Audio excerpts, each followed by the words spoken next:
some devotion that has been made by a person by the name Marshall Siegel,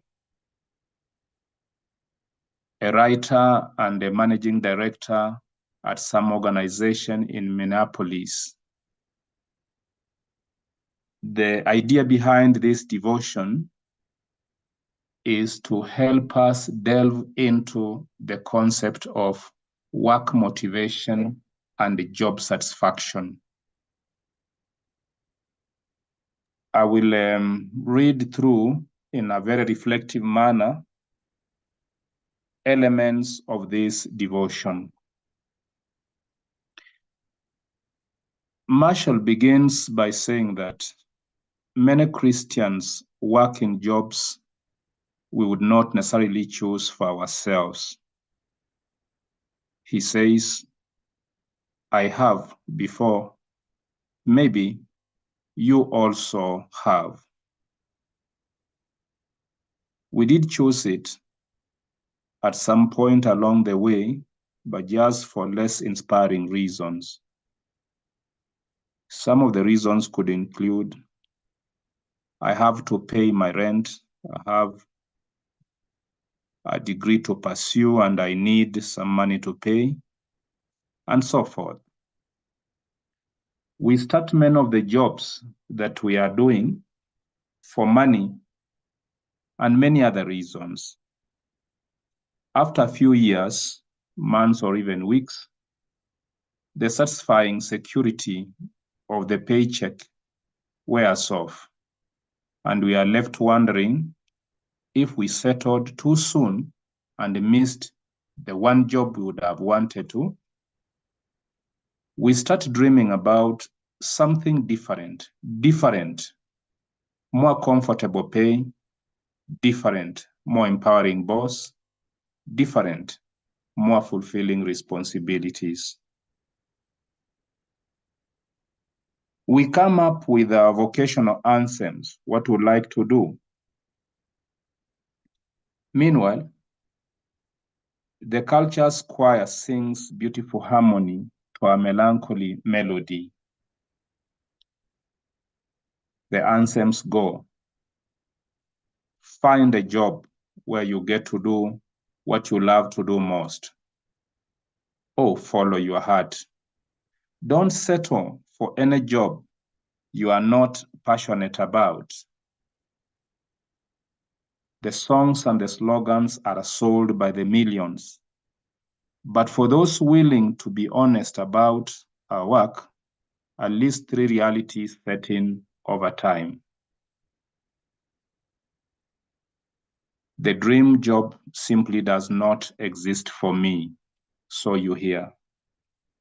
If it does, it either does not pay enough to cover the rent, or we are not qualified for it. An awful lot of work has to be done that one dreams about, which means an awful lot of the available jobs are not dream jobs. The hard reality is that we can't glorify God in the job we want, at least not yet, but we can glorify God in the job we have.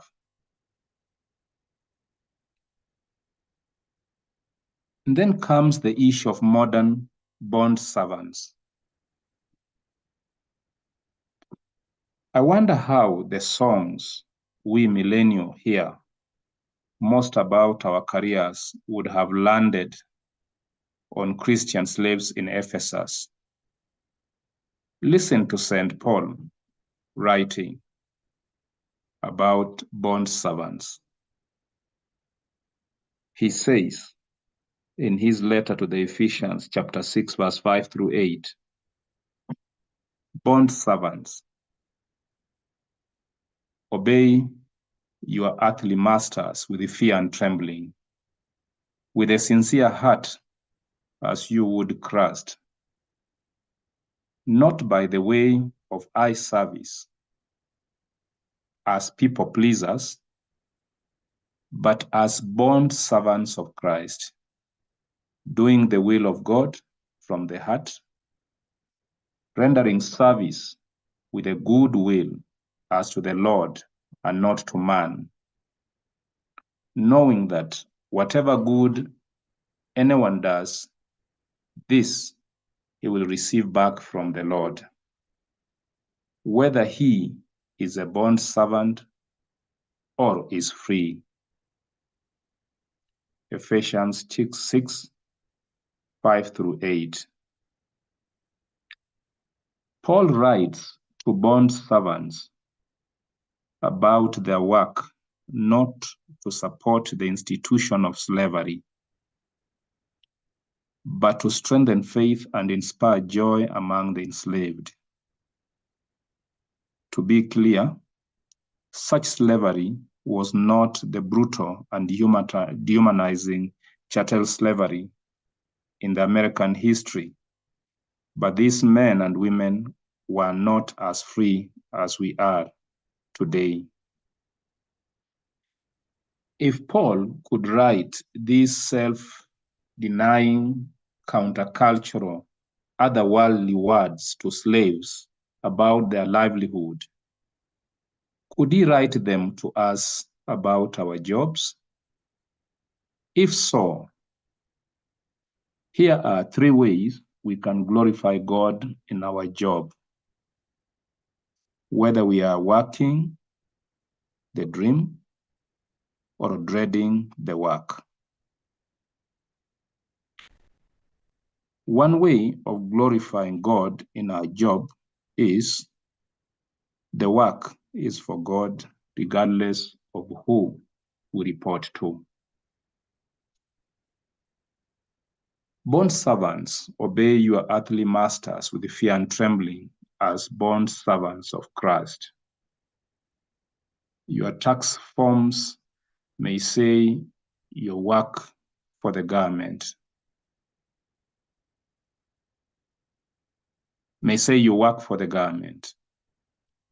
or a business, or even for yourself. But Paul says you work for God.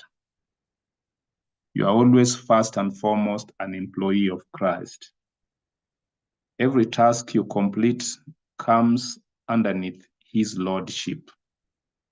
You may never be paid to share or apply the gospel, but it still hangs high over everything else you are paid to do.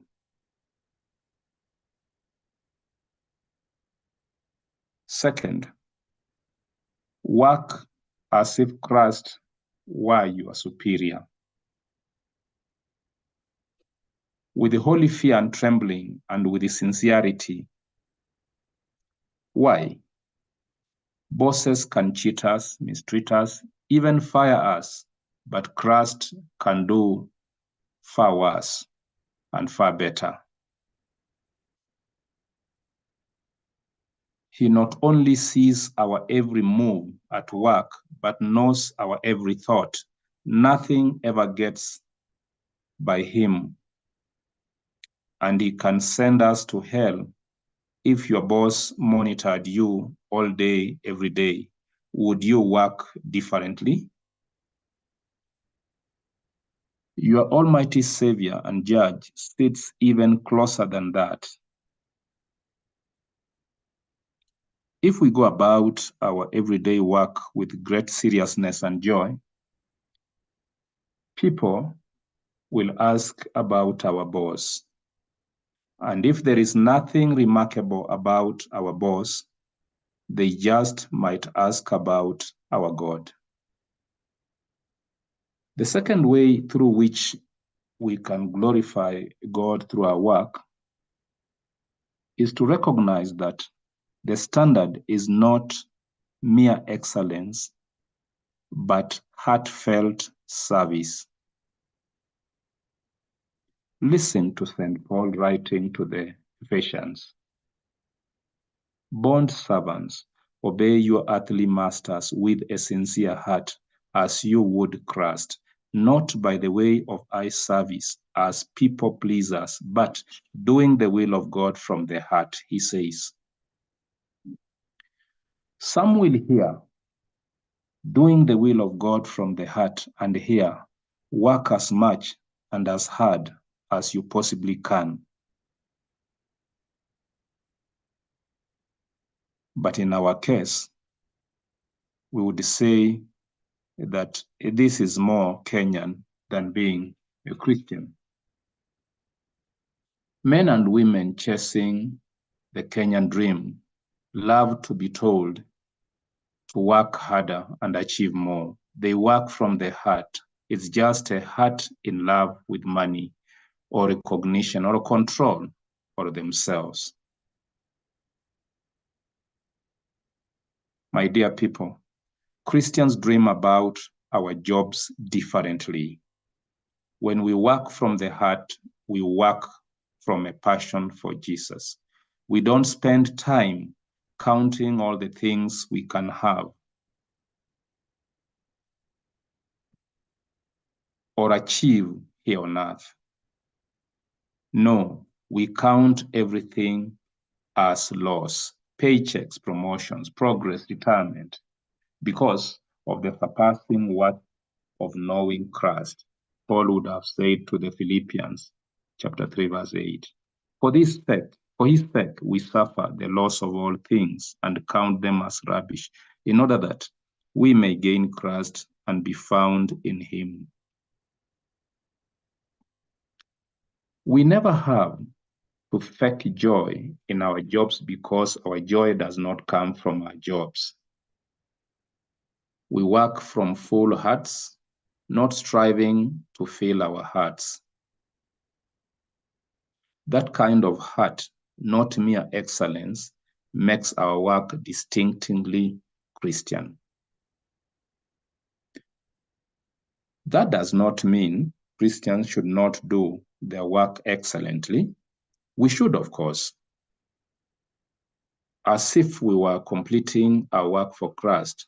But excellence can easily be mistaken for Christ-likeness, when in and of itself, it says nothing about Christ. Is it not true that lots of doctors, teachers, engineers, and mothers do their work excellently but hate Jesus? The quality of our work might punctuate what we believe, but no one is saved by commas or periods. Something else must set our excellence apart from every other kind of excellence. And that something else happens in our hearts before it ever reaches our hands. The third and final way through which we can glorify God through our work, even if we feel dissatisfied with what we are doing now, is to reflect on the truth that the goal is not another paycheck here, but a treasure in heaven. St. Paul says, bond servants, obey your earthly masters, knowing that whatever good anyone does, this he will receive back from the Lord, whether he is a bond servant or is free. Do you think about your job primarily in terms of what it will reap in this life or in the next? The work these slaves did each day may have led to many things: favor with their master, financial or circumstantial gain, maybe even precious freedom. But Paul says the most important outcome could not be had or achieved here on earth.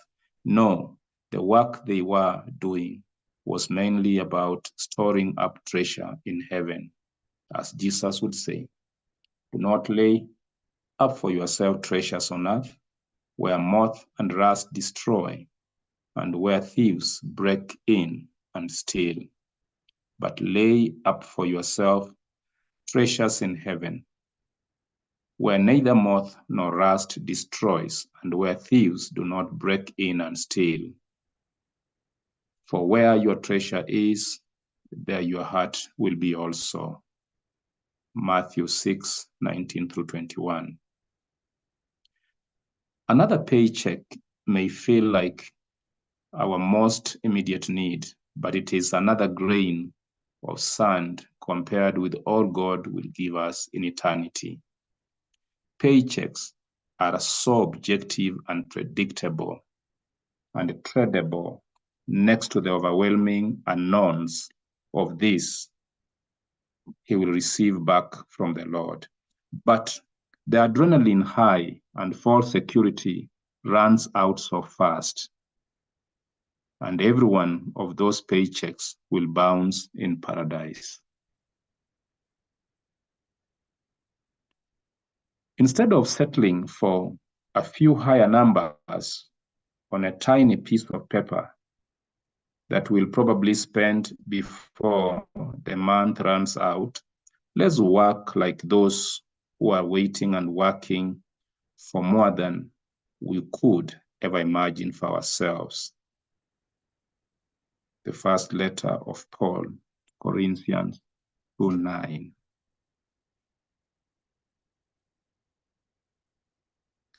Think about better than your dream job.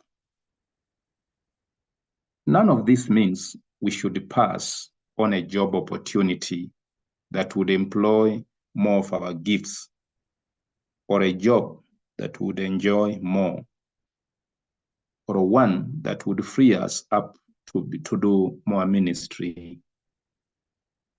But it has everything to do with how we work when God does not open that door. Maybe for months, maybe for years, maybe for decades.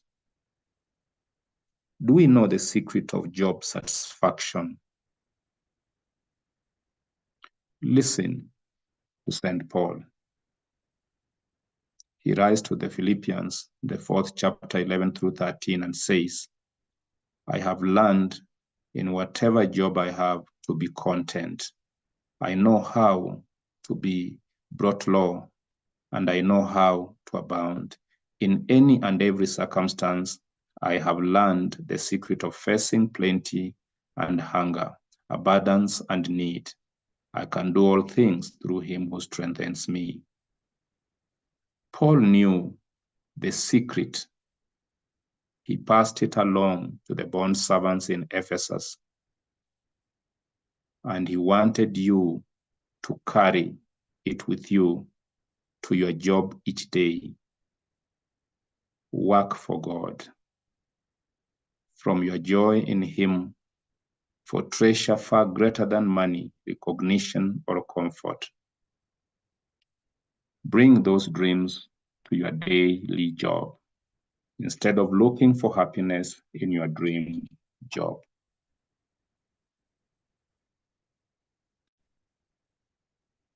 Dear friends, I want to imagine as I've been reading through this, you've been reflecting very keenly. I want to invite perhaps 2 or 3 to share their reflections before we can begin our class. Anybody?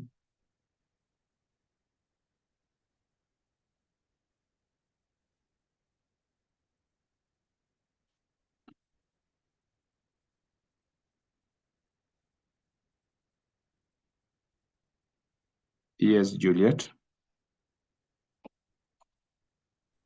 Thank you so much, Daktari, and good evening, my class members. Thank you so much for the devotion that you shared with us this evening. What I'm picking from here, just my takeaway, is that whatever I have in terms of the job I am doing, for instance, being that I am a teacher, it is meant to glorify God. That as I work it out, I may do it unto the Lord, as the scripture reminds us that whatever you do it unto the Lord. And so that should be my motivating factor. It should not be about my boss being around or my supervisor. That is when he or she is around, I give my best, because that is what most of the time we do. when the boss or the person is in charge is around, we will do the best. I want to link it to the time when an observation a class observation is being done, which is a requirement by my employer, the TSC.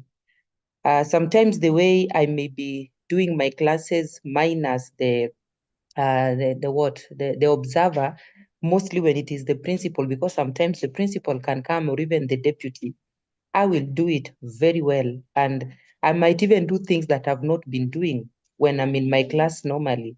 Maybe that day I will even ensure that I have a lesson plan with me. I have some things that I never carry in my normal classes. But I think from that one, I'm learning this night that when I do that, whatever the boss can do is less compared to what Jesus or Christ himself can do to me because of my unfaithfulness. So I am supposed to give my best because I know it is God who is watching me. He is unseen, because many a times we assume that maybe it's just God, but the truth is that he sees, and he also weighs the motive of our hearts. When I try to give the best to the students, what is the reason behind it? Am I doing it because of the incentive I'm going to get, or because I want to better the lives of these students? What is the driving force behind it? Is it the check? Is it the money that will get into my account at the end of the month? Is it the name that I'm going to make, that I am maybe I may be applauded as the best teacher, one of the best teachers, or maybe the prizes that people will get? Or what is it? Am I doing it to God that even if the prizes are not there, I'm still going to put the same effort? Even if nobody recognizes me, I'm still going to put the same effort because I know I am doing it unto God. So the best here is that whatever I do, the work that I do, it is meant to glorify God. And as I serve humanity, it is like I'm serving God himself. Thank you so much. Thank you so much, Juliet, for that. Brenda?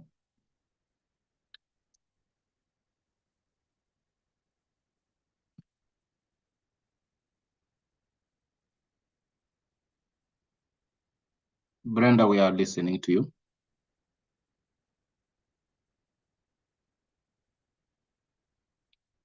We seem not to hear Brenda talking. Brenda, we can't. Brenda? Hello? Yes, Yes, we can can you hear hear you. me? We can Okay, hear you sorry. now.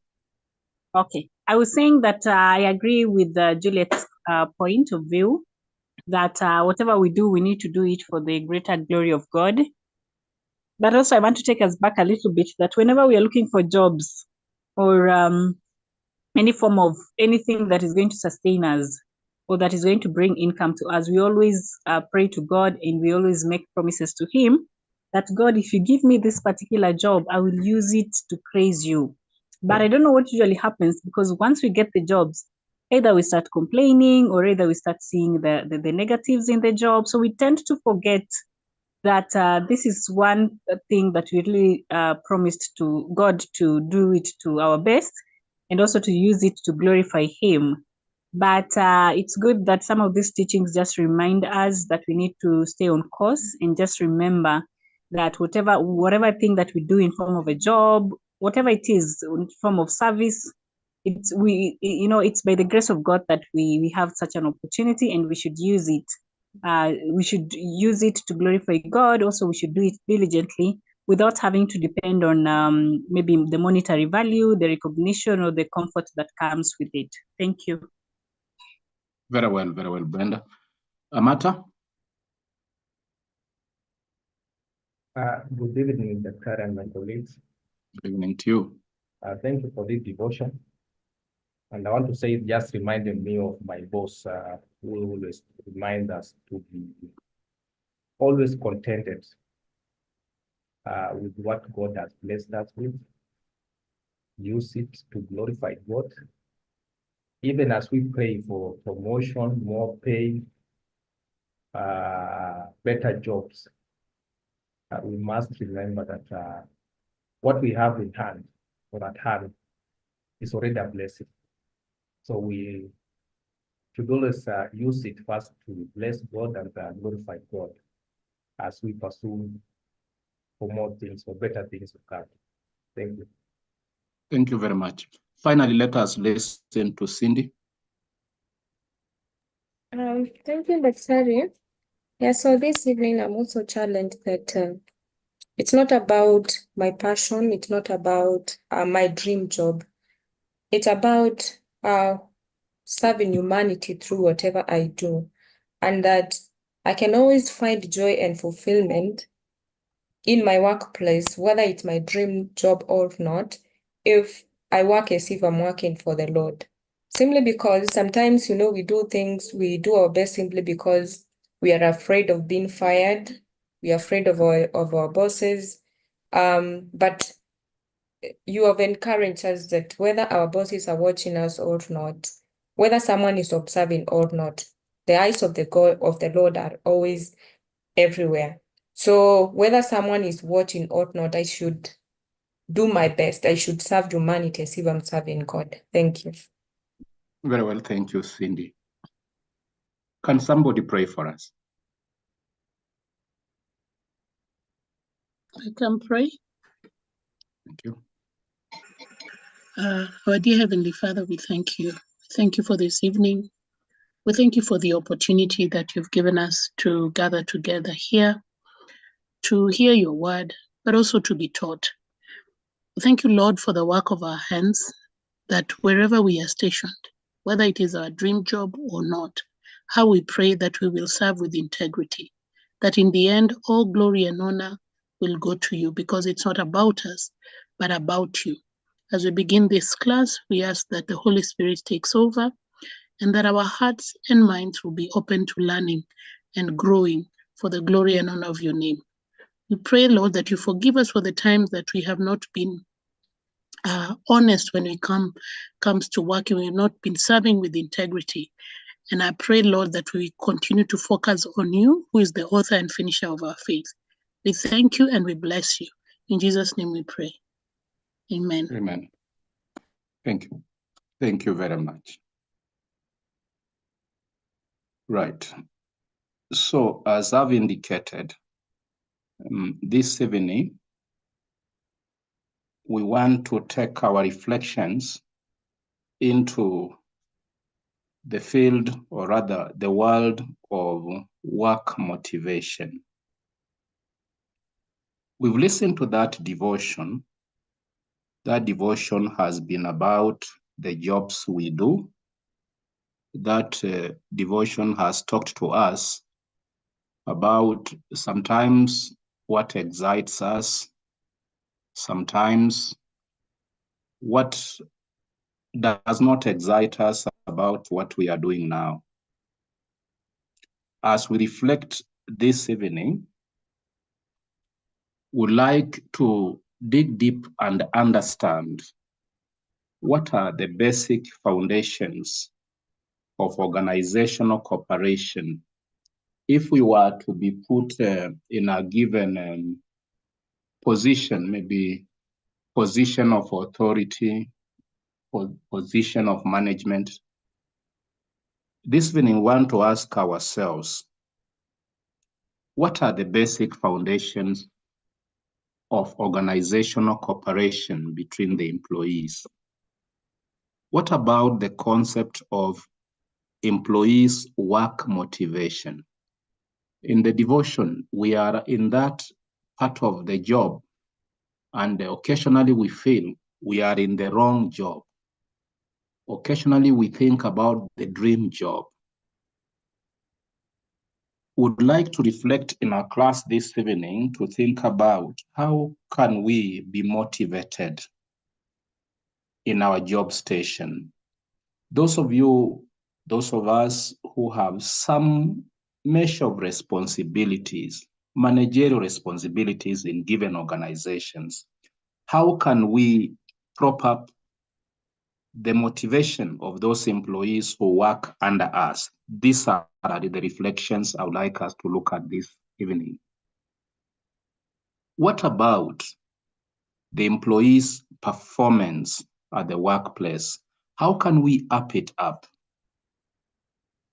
And then we'll be reflecting finally about the concept of job satisfaction, especially as it relates to work motivation. So, as I've said, to take us through that kind of reflection, I present to you a few items here that I suggest this class helps us to dig deep into and gain a very in-depth learning about. First, we'll be able to look at the nature of work motivation. That is the nature of the motivation that can up how we work. We will also look at its relation to organizational performance. Second, we look at the characteristics of work motivation and its importance in organizations. Thirdly, we look at the indicators of gaps between the motivation that we may have in our organizations and the performance of tasks. We are thinking about those schools we teach in. We are talking about performance. You are talking about we have not been motivated. So how do you know a gap exists, and how do you know that at this point, motivation and performance are at par? Fourthly, we'll be talking about how we classify motivation at the workplace. So there we'll be talking about what we talk about extrinsic and intrinsic forms of motivation. Number 5, we'll come to talk about job satisfaction. Remember, there is a very close link between motivation and job satisfaction. In delving into the subject of job satisfaction, we will look at the various theories of motivation, how motivation can be done. These theories, we'll group them into two. What we call the content theories of motivation and what we call the process theories of motivation. Each of these two categories has quite a number of theories, We cannot pretend to look at even half of them here. Therefore, our class this evening, we choose about 5 content theories. That is the Maslow's hierarchy of needs theory, the Aldafer modified need hierarchy theory, the Noria 4-drive model of employee motivation, the Herzberg's 2-factor theory, and the McClelland's 3-need theory of achievement motivation. So those are under what we call the content theory. We'll be seeing in this discussion this evening what distinguishes content from process theories of motivation.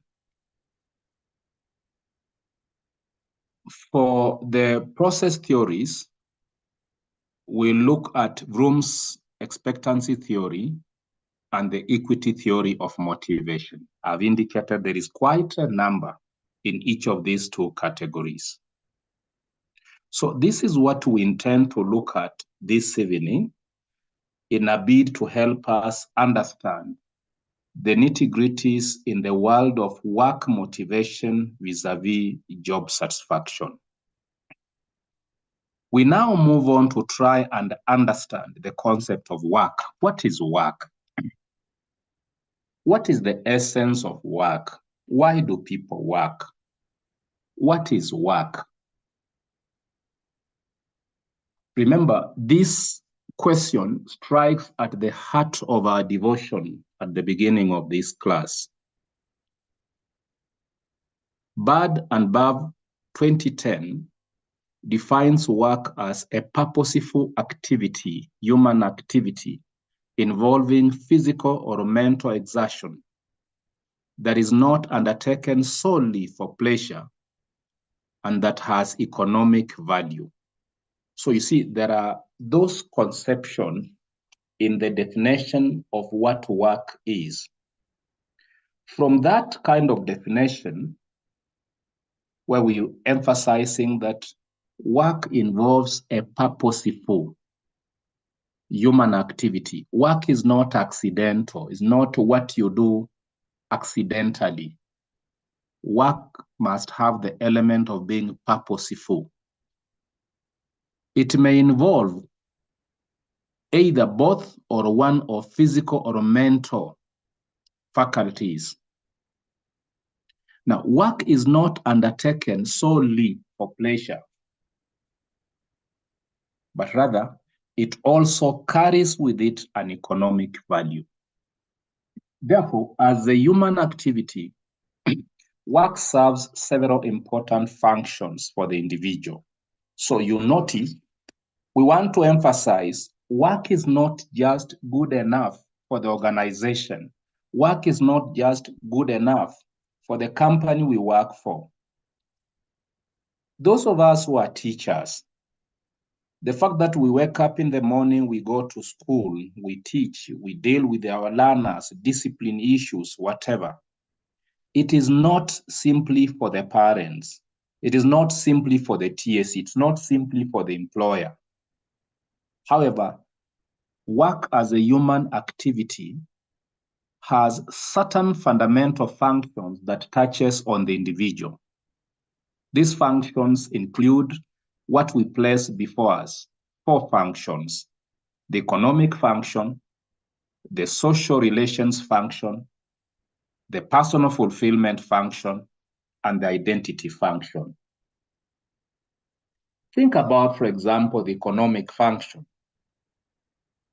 Work provides the goods and the services, either through self-production or through earned income.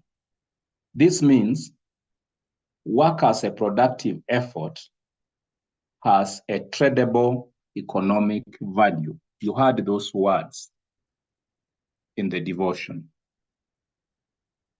The economic function of work is such that work provides those goods and services, whether it is through self-production or through earned income.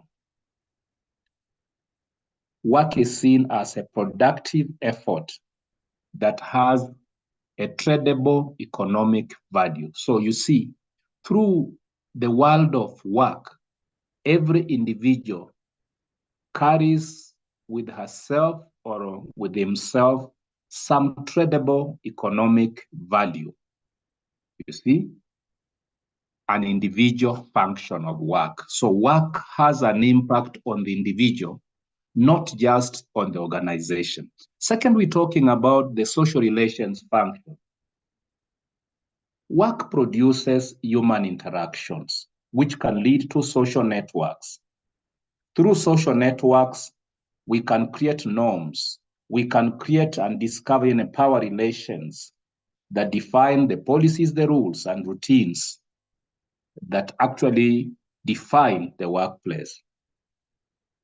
So you notice once more again, the social relations function of work is such that it promotes human interactions. It creates social networks. Thinking about personal fulfillment function, we can think of this in the light of the nature of one's work, such as the job tasks we do, the rewards we have, the relations with the co-workers, and the supervision.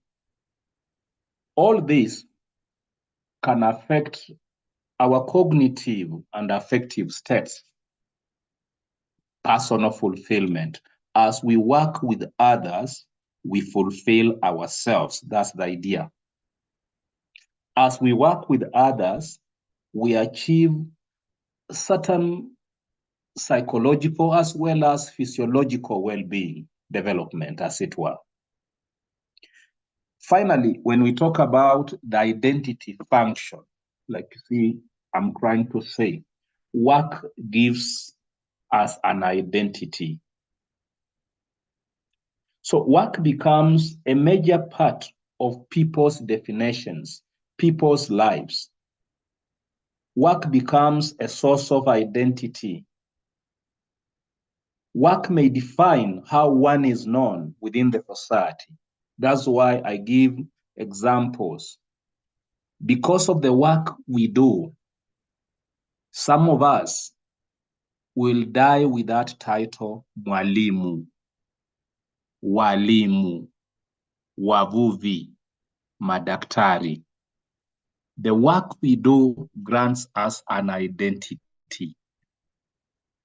People come to know you besides your name as pastor, as a reverend, because of the work you do. People come to know you as a leader. Try to translate that word in your native language. A leader, a king, a leader, a manager, because of the work you do. So, work has what we can define as an identity function. So you see, all these 4 elements indicate what work is for us as individuals who work more than the organization we work for. So you notice when you talk about the economic function, the social relations function, the personal fulfillment function, identity function, we are not just talking about what our effort at the workplace will be for the organization, but we are, as it were, talking about what we will miss if we were not working. That's actually what we are trying to say. We are talking about what we will miss if we are not working. I can see some 2 hands raised up. Amata?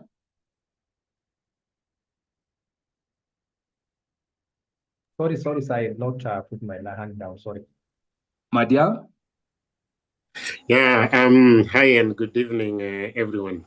So I hope I don't interrupt your flow of thought, Dr. But if you go back, I am seeing, it seems there is a very, very close relationship between the social function vis-a-vis the identity function.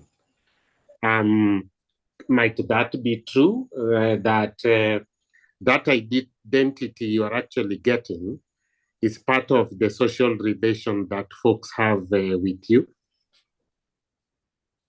Thanks. Yes, we are there. We are there, Madia. So, Madia, yeah. Are you still talking, Madia? No, I've turned it back to you. Thank you. Yeah, you seem to say, yeah, there is a very close relation between the social and the identity function. The social, we are emphasizing that through work, we enter human interactions, we enter social networks. You see, we get to interact with others. If you like, we fulfill our nature as social beings. Now, in that, you are right, Madiang. In that context of our sociability, we identify ourselves. And that's why I put those examples. People start, think about, you go for that meeting and you naturally find that there is a tent there. You've gone to a funeral and you find there is a tent there with a sticker, teachers. There is a tent there with a sticker, doctors. And you are one of those that are going to sit there. So, Madiang, I hear you. Through the social relations function, through the human interactions, through the social networks we enter by virtue of our work. Look at our WhatsApp, and we have groups that relate to our social networks. So, if you like, I think, Madiang, I would add there social identity. And now, when I come to the 4th one, then I'll be reinforcing what we could call your individual identity created through work. Waruku? Noted. That's nice. Noted. Waruku? Thank you, Mwalimu. I'm just also still throwing just a spanner into the works by asking, is stealing work? And I love that. Those who are known, and you can pass and say, Yule ni mwizi. Is that what? Dr. as you answer my brother's question, can I add this? Is preaching work? So that you answer the two of them. I'm turning back those two questions back to the class. Can somebody respond to any one of those questions? Anybody? Is stealing work? Is preaching work? Did I see the hand of Madia? Yeah, I think Ndugu Boaz brings about a very interesting point. But when I see what is your definition of the essence of work, purposeful human activity involving physical or mental exertion that is not solely undertaken for pleasure and that has economic value, I think one of the words that you want to put there to delineate it from uwizi is that organization, organized, purposeful human activity. And we are working within a certain context. Now, that purposeful human activity may suffer from a vice. I would put stealing as a vice that essentially would tamper with the fabric of that organized, purposeful human activity. So yes, there are some folks who, for a certain need, will involve themselves in stealing throughout. And these thieves might still be mwalimu or mvuvi or even daktari. Finally, I think it has a certain element of stigma, so much so that we wouldn't basically categorize it as a formal, purposeful human activity. But very interesting. I may be wrong. Over to you. Thank you. Stuma, you'd like to say something about this? Thank you, Daktari. Indeed, that's a very key question, as Boaz has asked. And Madiang has already alluded to what I wanted to say, so I won't belabor so much on it. I think for me, the way I understand the definition, it means that it is something that is useful to humanity in terms of a purposeful human activity. I perceive it to be something that is useful to humanity and beneficial. So based on that, then it would be considered that it is not very useful to humanity.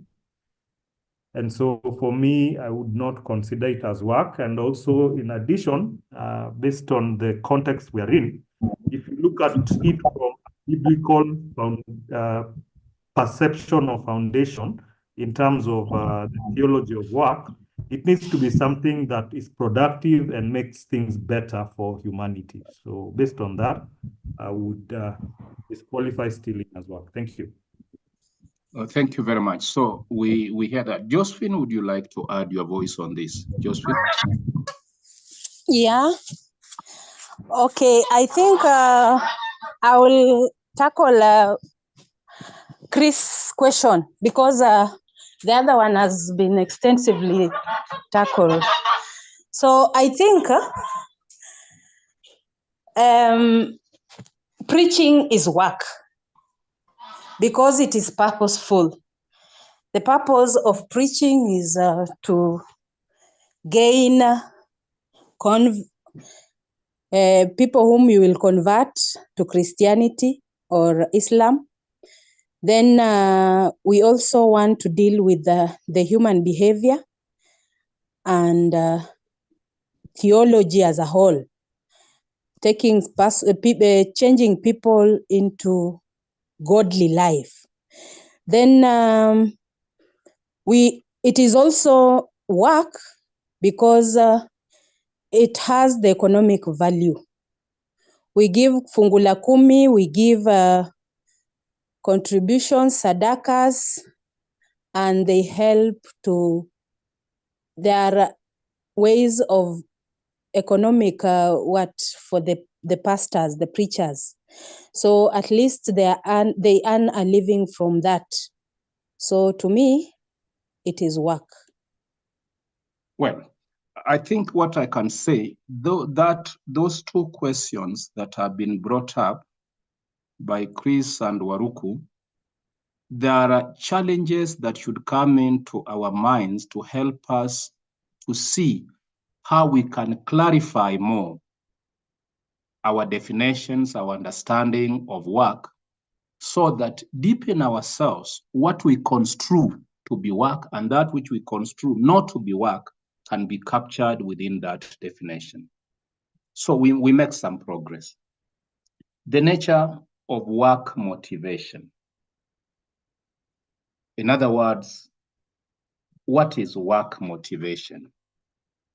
What does it mean to motivate people at work? I had started by saying we ask ourselves questions like, why do people behave in a certain way at the workplace? Why do people do what they do? How do we account for that element we put in our definition, purposefulness of behavior? Whenever we respond to these questions are supposed to help us delve into an understanding of what motivation is. Remember, the nature of motivation, we are saying, is pegged on our understanding of why people behave in certain ways. Because the idea is we bring in motivation sometimes because we want people to behave in particular ways and not in the manner in which they are behaving. We ask ourselves, why do people do what they do? Chances are you wanted them to act differently. What do you do to bring them to work differently, to act differently? People are trying to focus their purposefulness in a different direction. I want to use that example that Waruku has placed on the table for us, is stealing work. You know, we are at the workplace, and in that workplace, you are in charge of the stores. You are in charge of the library. You are in charge of whatever section of that organization. And your behavior is purposed on transferring the organizational property from the organization to your home, transferring without the permission of the authority of the organization. How do we change that misplaced purposing of behavior? The word motivation comes or is derived from a Latin word, movere. Latin is pronounced as written, movere, which means to move. To motivate is to move. Therefore, motivation is a kind of a process of arousing movement of behavior. When we motivate, when we say we are motivating, we are, as it were, setting in motion a process that will arouse a movement of behavior. Could be to strengthen that behavior, could be to redirect that behavior. The idea here is motivation, from the word movere, which is to move, has a rendering of a process that is put in place to arouse a movement of behavior. Motivation refers to the condition which sustain activity and which regulate its patterning. So you see the patterns of behavior. Motivation has something to do with redirecting the patterns of behavior. Finally, we can say motivation is about why people choose particular course of action. in preference to others? Why do people decide to act this way in this situation and not the same way in another?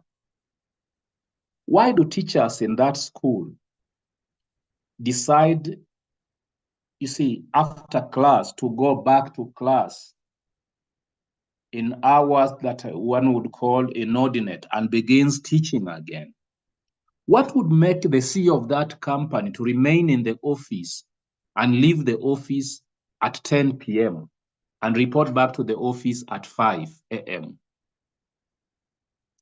Motivation is about why people choose particular course of action in preference to others. That is what we call motivation. Now, looking at those elements within the conception of the term motivation, 4 common denominators arise to underline the conception of the word motivation or work motivation. First, motivation is about the activation of behavior. Second, motivation is about causing a direction. Motivation is about redirecting or really causing a direction of a given behavior. So you activate a behavior, you cause a behavior to happen, and you determine the direction that that behavior would take. You see, on this second one, direction, is that motivation must actually be joined, must be directed towards the goal. Motivation, you cannot motivate an employee if you do not recognize the organizational goals. Thirdly, motivation is about persistence of behavior, causing a persistence. How do we make this teacher to be coming to school every Saturday? Not just one Saturday in a month, but every Saturday. Persistence of behavior. So that once we've caused, we have activated a behavior, we have caused a behavior to come into being, that is activation.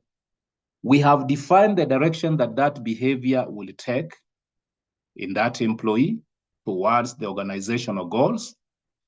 And then thirdly, we are hoping that this behavior that we have activated and defined its direction should be able to continue in that direction of achieving the goals. Fourthly, motivation is about keeping the intensity, the tempo, keeping the intensity. Motivation is concerned with the extent of the effort, intensity, how much effort, how much vigor, how much strength. So that we are talking about, for those in the teaching profession, we are saying you are dealing with those Form 4 students, you are the class teacher, you are the whatever, the CRA teacher, whatever it is. You've been doing it to cover the syllabus. We discussed about this. Now you've reached somewhere and the exam is still a few months ahead. How do you keep the tempo? Motivation is about keeping the tempo. How do you keep the intensity of the behavior? Remember, motivation is about 4 things. You cause a behavior to happen. You define the direction that that behavior will take. You work to make sure that the behavior remains constant. And then you ensure that the effort in that behavior is strengthened, is deepened. So you see, when you take these 4 elements and put them in the light of an employee, now go to your organization, could be in an NGO, could be in a bank, could be in some engineering company, whatever it is. You want to motivate your workers, your employees, those who work besides you, under you.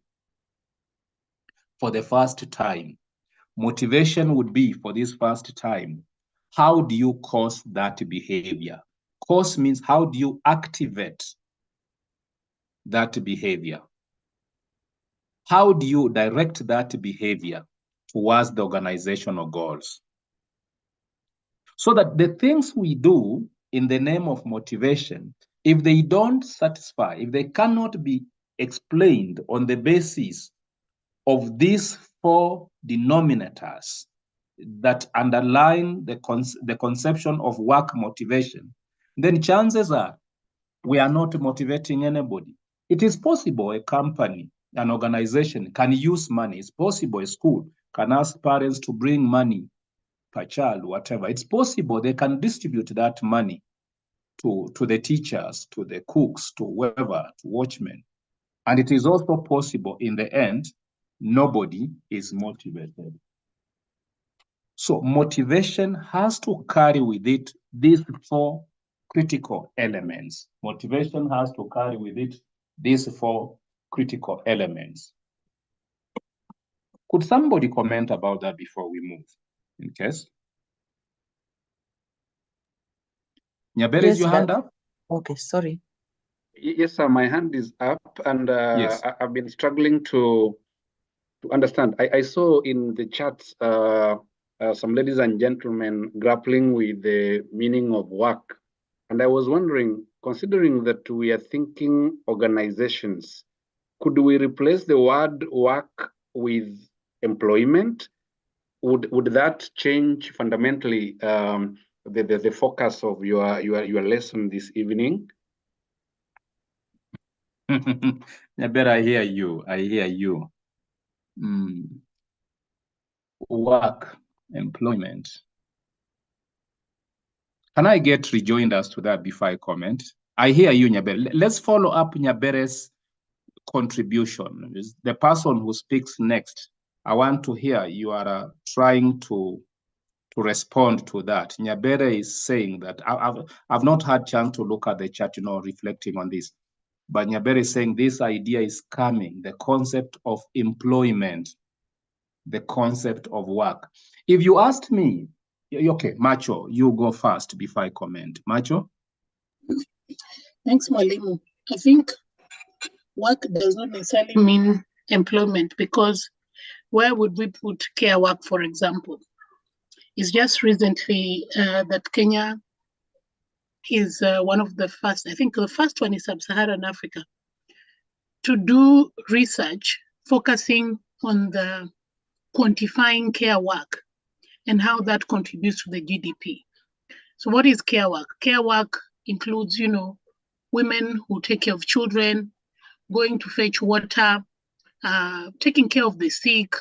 Somebody, if you're taking care of your grandfather, ideally, if they're unwell, the government is supposed to be doing that in terms of making sure that there are policies and structures for all people.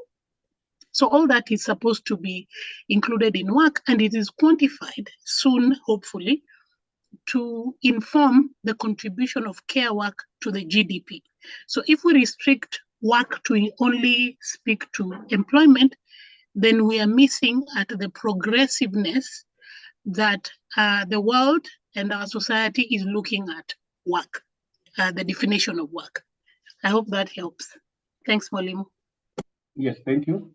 Yeah, I can see the hand of Mata. Mata, would you like to add your voice on this? Yeah, Mwalimu, I was also trying to ask myself, when we talk about work, do we also include informal work? And that comes in the perspective of my brother, that as we are discussing or we are going through this lesson, I see we are looking at the one line of formal employment, but the other side, where we have the informal workers, where do we classify them? That's my question. I hear you. Let me weigh in on this, and then we make progress. So you see, before I weigh in, I'm trying to indicate these questions are for us all, and these questions, I think, in my view, they are meant to clarify more our understanding of the concepts that are before us. However, my weighing in, very close to what Macho brought in, I would say Leave alone textbooks, leave alone what literature, what the internet says.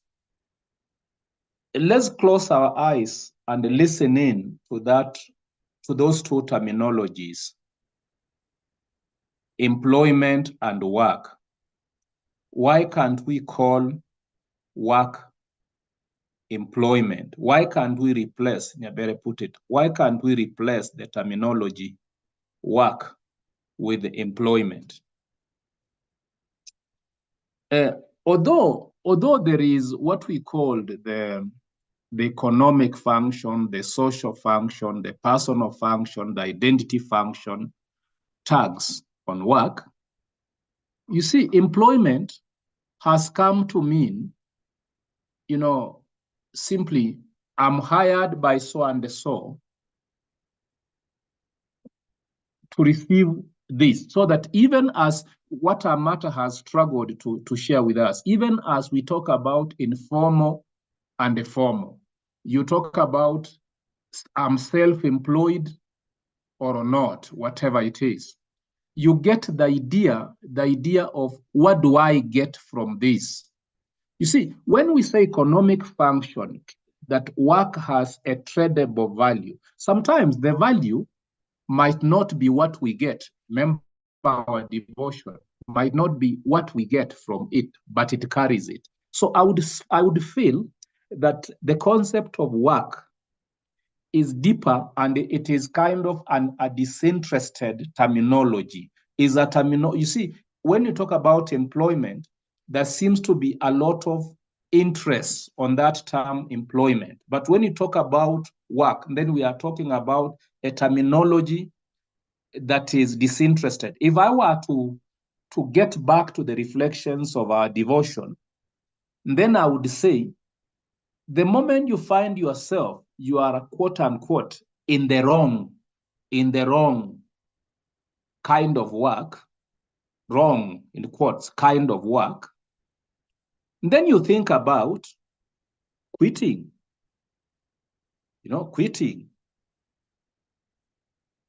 But look at work, the way we are understanding work. And then work brings in the concepts of our devotion, holding it on, a higher calling, as it were. Let's make some progress, and then we can always come back to this to help us reflect on this. So you see, those four elements underlie the concept of motivation in work. Now, these four denominators can now be put together. Remember the four denominators we are talking about. Motivation causes a behavior. Motivation directs a behavior. Motivation defines the persistence of a behavior. Motivation defines the intensity, the amount of effort, the extent of the effort that we put in that behavior. Those four elements, very critical. They are critical to understanding the next slide. Motivation activates a behavior. Motivation causes a behavior into being. You see, you don't motivate somebody who is already acting in the manner in which you expect him or her to act. So you cannot talk about motivation. If teachers would still do what you are imagining they should do, with or without those forms of motivation, as it were, then you waste resources in the name of you are motivating them towards that point. So motivation, that's why this first terminology, activation, I choose to use the word causes. Motivation causes a behavior into being. It causes that employee, it causes that worker to act in a particular manner, motivation. So ask yourself, that which you call motivation in your organization, is it the one that is causing that behavior? If it is not the one, then that is not motivation. Motivation directs that behavior, meaning motivation links a behavior to the goal. Motivation defines the persistence that the worker, the employee will remain will continuously exert his or her effort in that direction. So the continuity, the intensity, the effort put in it. So these two, let's just move a bit. These four elements, when put together, they help us now to redefine motivation at the workplace. Cathell and Thompson, 1990, putting these four elements, denominators together, causing of that behavior, you see, as one of the issues, directing that behavior, causing the behavior to be persistent, and defining the intensity. Cathell and Thompson, 1990, defines motivation as a broad construct pertaining to the conditions and processes that account for arousal, that is it, direction, that is it, magnitude, that is it, and the maintenance of effort in a person's job. So you see, those elements, motivation must arouse, must direct, must keep the magnitude, define the magnitude, and maintain that magnitude. Pinder, 1998, would define motivation as a set of energetic forces that originate both within as well as beyond an individual. These forces act, now you see here, act to initiate work-related behavior. So initiate, that's to cause, to arouse. They determine the form, the direction, the intensity, and the duration of that mode of acting.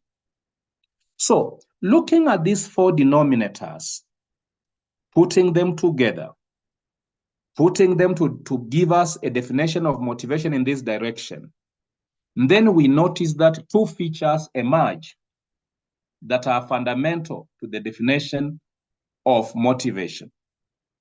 One, motivation is an energizing force. Motivation energizes the employee, the worker. So it is what induces action in employees. Motivation energizes, induces action in the employees. You see, later we'll be talking about motivation being both intrinsic and extrinsic. We'll be looking at that. But whether extrinsic, whether intrinsic, motivation is an energizing force. When we say it's an energizing force, it means we define that it originates that behavior and it keeps that behavior in being. The second feature that emerges is that this force that we are calling motivation, this energizing force, determines the form, direction, intensity, and duration of behavior. So, four things. Motivation explains what employees are motivated to accomplish. So, motivation explains the what of the doing, what you want them to do. Motivation explains how they will attempt to accomplish it. How they will attempt to accomplish it. Motivation talks about the intensity, how hard they will work to do so. How hard those teachers, when they go to those classrooms, when you send those young people, young men and women, to go out and market products of that bank, how hard, you understand the word, how hard they will do it. How hard they will do it. Not just they went and talked about it. How hard they will do it. And finally, motivation is about when they will stop doing it. So you see, motivation must be directed. If there is a goal, then once the goal is achieved, as it were, then motivation defines when that action will have to stop. Having said that, then, we need to develop a deeper thinking about the conceptual relationship between the motivation at the workplace, what in our discussion we generally call work motivation, and the performance within that organization. What is the conceptual? We are not talking about the practical, but what is the conceptual understanding of the relationship between work motivation and organizational performance? This, in fact, as it were, helps us to justify why motivation. Now, as I seem to say, recent definitions seem to add something on these definitions that we've already given that underline the 4 elements. For instance, Robinson, 2005, would define motivation as the willingness to exert high levels of effort towards organizational goals, conditioned by the effort's ability to satisfy some individual needs. Now, that element of individual needs is the element whereby now we are now bringing the worker to see that there is something he or she will benefit from the work he does or she does. Because later we'll be saying motivation is about helping the employee, helping the worker to ask himself or herself, what is in this that I'm doing for me? That's why Robinson, 2005, adds that element. Remember, we are seeing how the why. Why should I act this way? Why should I go back to class after 4 and summon the Form 3s, the Form 4s back to class? Why should I? Is it only for the organization? Is it only for the mean score?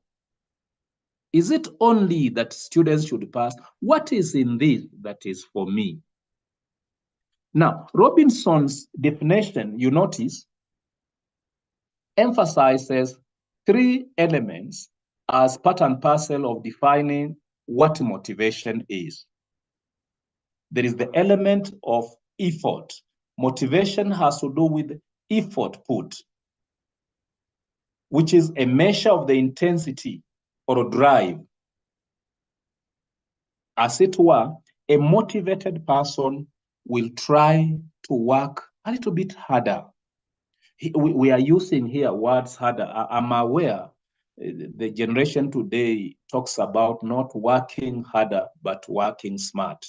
If that be the case, so be it. The idea here is the effort put into this. Motivation has to do with touching the effort put. They would still have taught, but I would like them to add more effort. So there is the effort that one puts in. Then there is the organizational goals. Motivation has to do with matching the effort that the employee puts into it, that's into his or her behavior, vis-a-vis the goals of the organization, because these goals of the organization determines the quality and not just the quantity of the effort. So that the argument here, we want to say, it is still possible to see high levels of effort being put in an activity, in a behavior, but ending up not bringing about the expected performance. So you see, we need to channel that effort in the right direction. You see, teachers can still go to class every Saturday, every Sunday. They can still sit in that classroom. Learners can have the ability to learn, but if it was a mean score we are looking for, it may still not be realized. Why? Because the effort being put is not being matched with organizational goals. So you see, here we learn that if you are a manager in a given position, you must actually seek to ensure that the effort that the employees are putting into what they do is directed towards and is consistent with the organizational goals. And then thirdly, an element that comes in is the needs. We are saying here motivation is actually a need-satisfying process. As it were, we must create the need in the worker, in the employee, so that when we provide the motivation becomes a need-satisfying process. But you see, if the employee does not see the need, then in vain will we be working, as it were. So you notice these three elements are quite fundamental. Other definition, like what Martin and Phelans put it in 2017, simply adds value to that. But those three elements are fundamental in trying to understand the relationship between motivation and performance. The relationship is actually marked up by those three factors. Motivation is about this effort coming in and this effort being linked to organizational goals. Organizational performance is about the achievement of the goals of the organization. That's why we're saying, how do we do the motivation? How do we explain that conceptual relationship? We do it this way. We begin with number 3. We place the need. We place a need, a drive in the worker. Then we move to satisfy that need. We satisfy that need by directing the worker's behavior towards the organizational goals. You'd remember this one came up, I think, about 2 weeks ago. Still understanding the conceptual relationship between work motivation and organizational performance. Remember, we talked about the mass model or four-factor model of individual behavior, where we talked about motivation, M, ability, role perception, and the situational factors, that the 4 combine to define how the individual will behave at the workplace. So we are saying in this slide, in spite of the fact that there exists a very close relationship between motivation and organizational performance, motivation alone cannot define organizational performance. Motivation is simply one of the many factors, though very central, in determining actually the organizational or whatever performance. We don't want to say here that, you see, so far as you motivate people, then there'll be organizational performance. It's not true. Motivating people alone, and you forget about their abilities, you forget about what we tackled last week. This week, you are motivating people alone, but you are not investing in their abilities, in learning, in organizational learning. You may not be able to affect individual behavior in particular direction, and so realize organizational performance. Motivation alone, ability there, and you ignore what these people, what this employee think about their positions, role perception, what attitude do they have of themselves as teachers? What are their perceptions of a class teacher?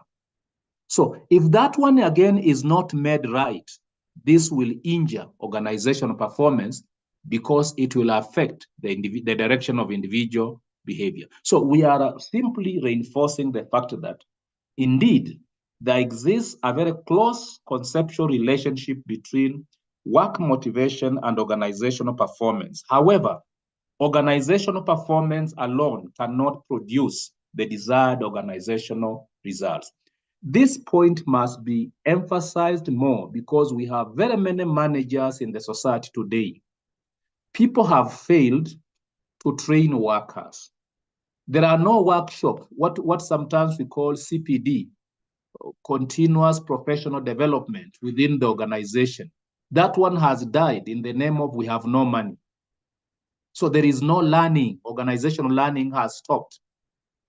We are not checking what people think about the roles that you give them. You promote somebody to a given position without checking what is his conception about, what is his perception about that position. People are forgetting about the work environment, situational factors, the work environment where people are working. There are no resources. The technology is not there. So somebody, a CEO, has resorted to having money and giving some money to some workers every week, every month. Then he wonders why there are no results. Motivation alone cannot guarantee organizational performance. We now think about some of the characteristics of work motivation. Characteristics of work motivation. I'll move over this a little bit faster. You know, when we talk about work motivation, what are its characteristics? The first characteristic there, work motivation is an individual psychological phenomenon that allows for a person's uniqueness to be demonstrated in the workplace. So one of the fundamental characteristics of motivation at work is that it causes the uniqueness in that individual to be demonstrated. Motivation is not about, why did I not give you this money and you did not go to class the way others went to class? No. Motivation is about, this teacher can now single out the slow learners in class and have a closer, a tete-to-tete kind of engagement. Motivation unearths a person's or an employee's uniqueness. It helps the employee's uniqueness to be demonstrated. That is what we must look at when we are motivating workers. What do you think is the potential in this employee that is not coming out? Motivation is not about saying that if you go to class for 2 hours, I'll give you 500 shillings. What is it you can harness that is unique in this individual employee? Characteristics of motivation, causing an individual uniqueness in a worker to be demonstrated in the workplace. Motivation is always under the person's control because motivation is about the behaviors that are influenced. Just a moment. Motivation is about the behaviors that will be, influenced. For example, when you talk about the effort expended, the effort that is put in the organization, you see? So the person controls that effort. So motivation is about, how do you cause this employee to unleash this potential? Motivation is not random. If I were to use different words, I would say motivation is not irrational. Motivation is rational. Motivation is something that touches the employee. He reasons over it and says, because of this, my need is being met if I do this. I heard a voice. Come on. Okay, sorry for disrupting you, Dr. I'm asking the first point. Yes. Would you give us an example by what you mean that it is meant to bring out the uniqueness of a person, which is to be demonstrated at the workplace? Can you have, do you have an example maybe to demonstrate, to elaborate on that? Yes, we should. And in fact, I gave some example. If you listened keenly, I gave an example in my explanation here. You see, you are in a school. If I may use that example of teachers in a school, and teachers are talking about a mean score target, and they have placed a mean score target around. They have said in CRE, we want a B+, in physics, we want this, in history, we want this, and so forth. Then they have made some timetable.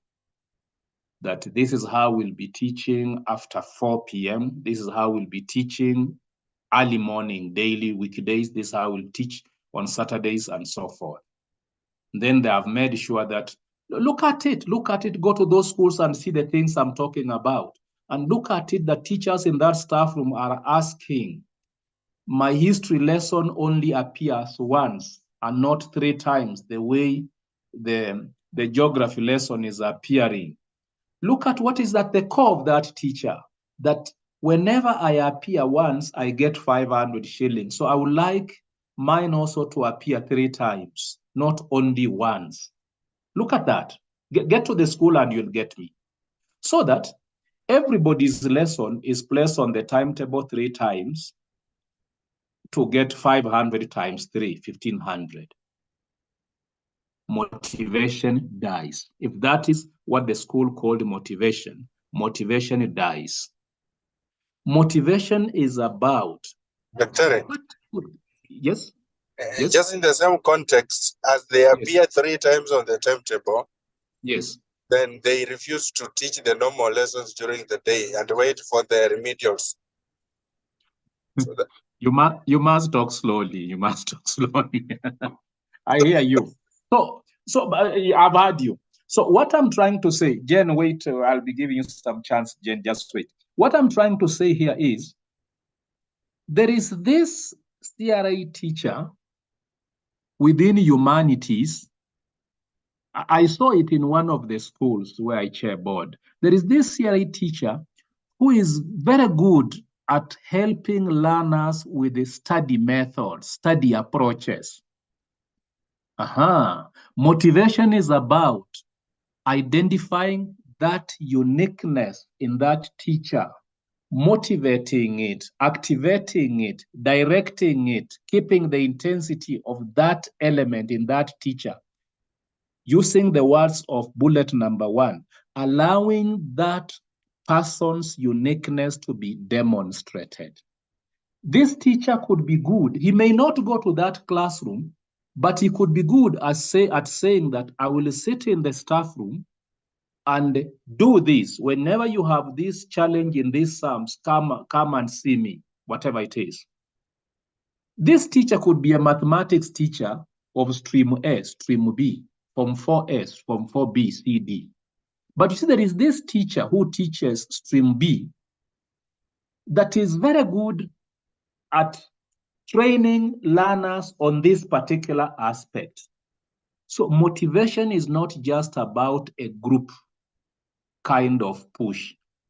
Motivation is an individual psychological phenomenon that will target this individual employee and cause this individual employee to demonstrate his or her uniqueness away from the group.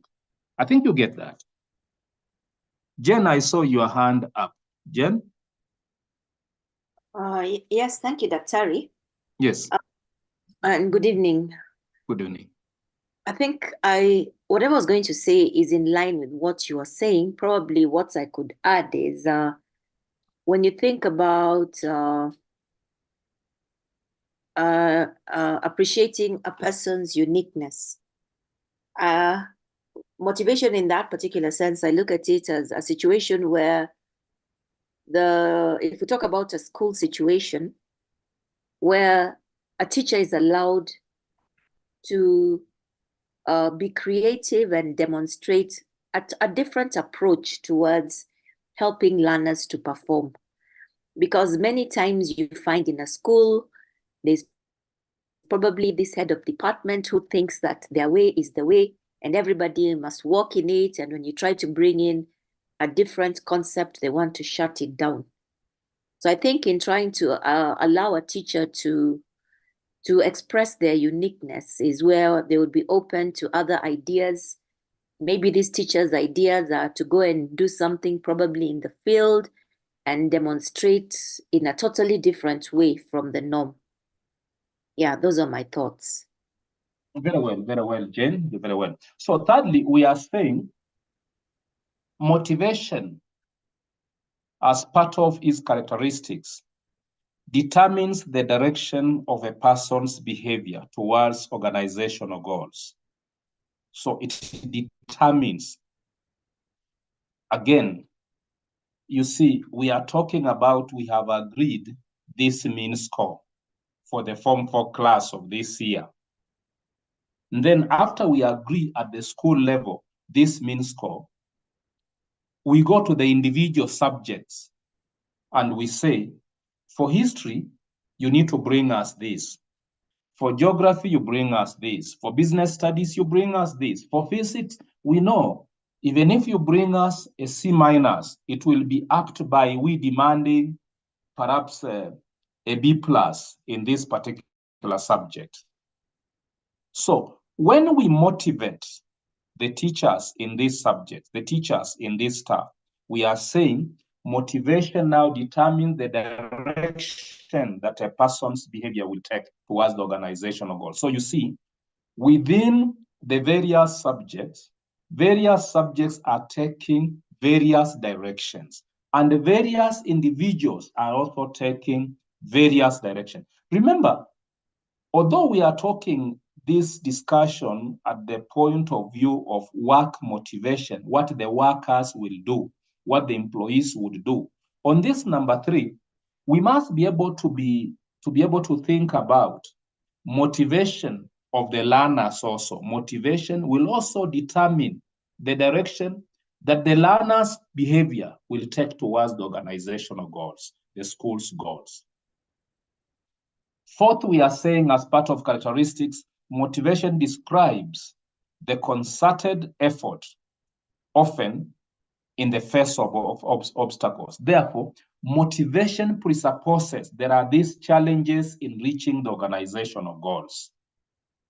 So motivation is setting forth. You see, these characteristics, dear students, work to define, work to describe the manner in which in our organizations, be it NGOs, be it banking institutions, be it whatever kind of organization, these characteristics should help us examine the manner in which we will define the motivations we put in place. You don't talk about a motivation before you define the obstacle. Motivation is supposed to put a drive in the employee to overcome the obstacle. That's what we're talking about. And then really 5, 6, 7, really straightforward. Motivation leads individuals to invest greater cognitive effort and so forth. So you see, so in a nutshell, these characteristics help us to think about how do we define motivation, defining in terms of not what motivation is, but defining in terms of how do we explain, how do we package what we will call motivation. You notice just from this slide, you discover many of the things we imagine are a motivation may not be motivation at all, may not be motivation at all. Now, what is the importance of motivation in an organization? Just to run over this is straightforward. This is straightforward to understand. Motivation increases productivity. Motivation really assures us about the stability of the workforce. You are thinking about the turnover of the staff, people leaving the organization. You are thinking about demotivated workforce. We are thinking about, strikes. You are thinking about small elements, small justification of sick leaves and so forth. You are thinking about absenteeism. Some of these elements that cause actually instability in the workplace or in the workforce are simply indicators people are dissatisfied with the workplace. People are dissatisfied with what they are doing. Another importance of motivation in an organization is that it defines the positive workplace culture, which actually leads to an optimistic and challenging attitude. So it defines a culture of high achievers, positive workplace, so that you inbuild in your workers the idea that they must achieve. We'll be seeing this in some of the theories. Number 4, we are saying that why motivation is very important is that it can better teamwork. It builds, it strengthens teamwork. People able to work together. You see, you are talking about a mean score. You are talking about targets in that company. You are talking about, annual targets in that NGO. But you see, there is no good, what we can call group dynamics, working together, teamwork. It cannot be realized. Then finally, we say motivation is very important for organization because it defines the harmony in the workplace. Motivated workforce will always exhibit greater understanding. This one especially is with regard to even if there are challenges at the workplace, if there are financial challenges at the workplace, we are not able to employ enough workers to be commensurate to the task to be performed.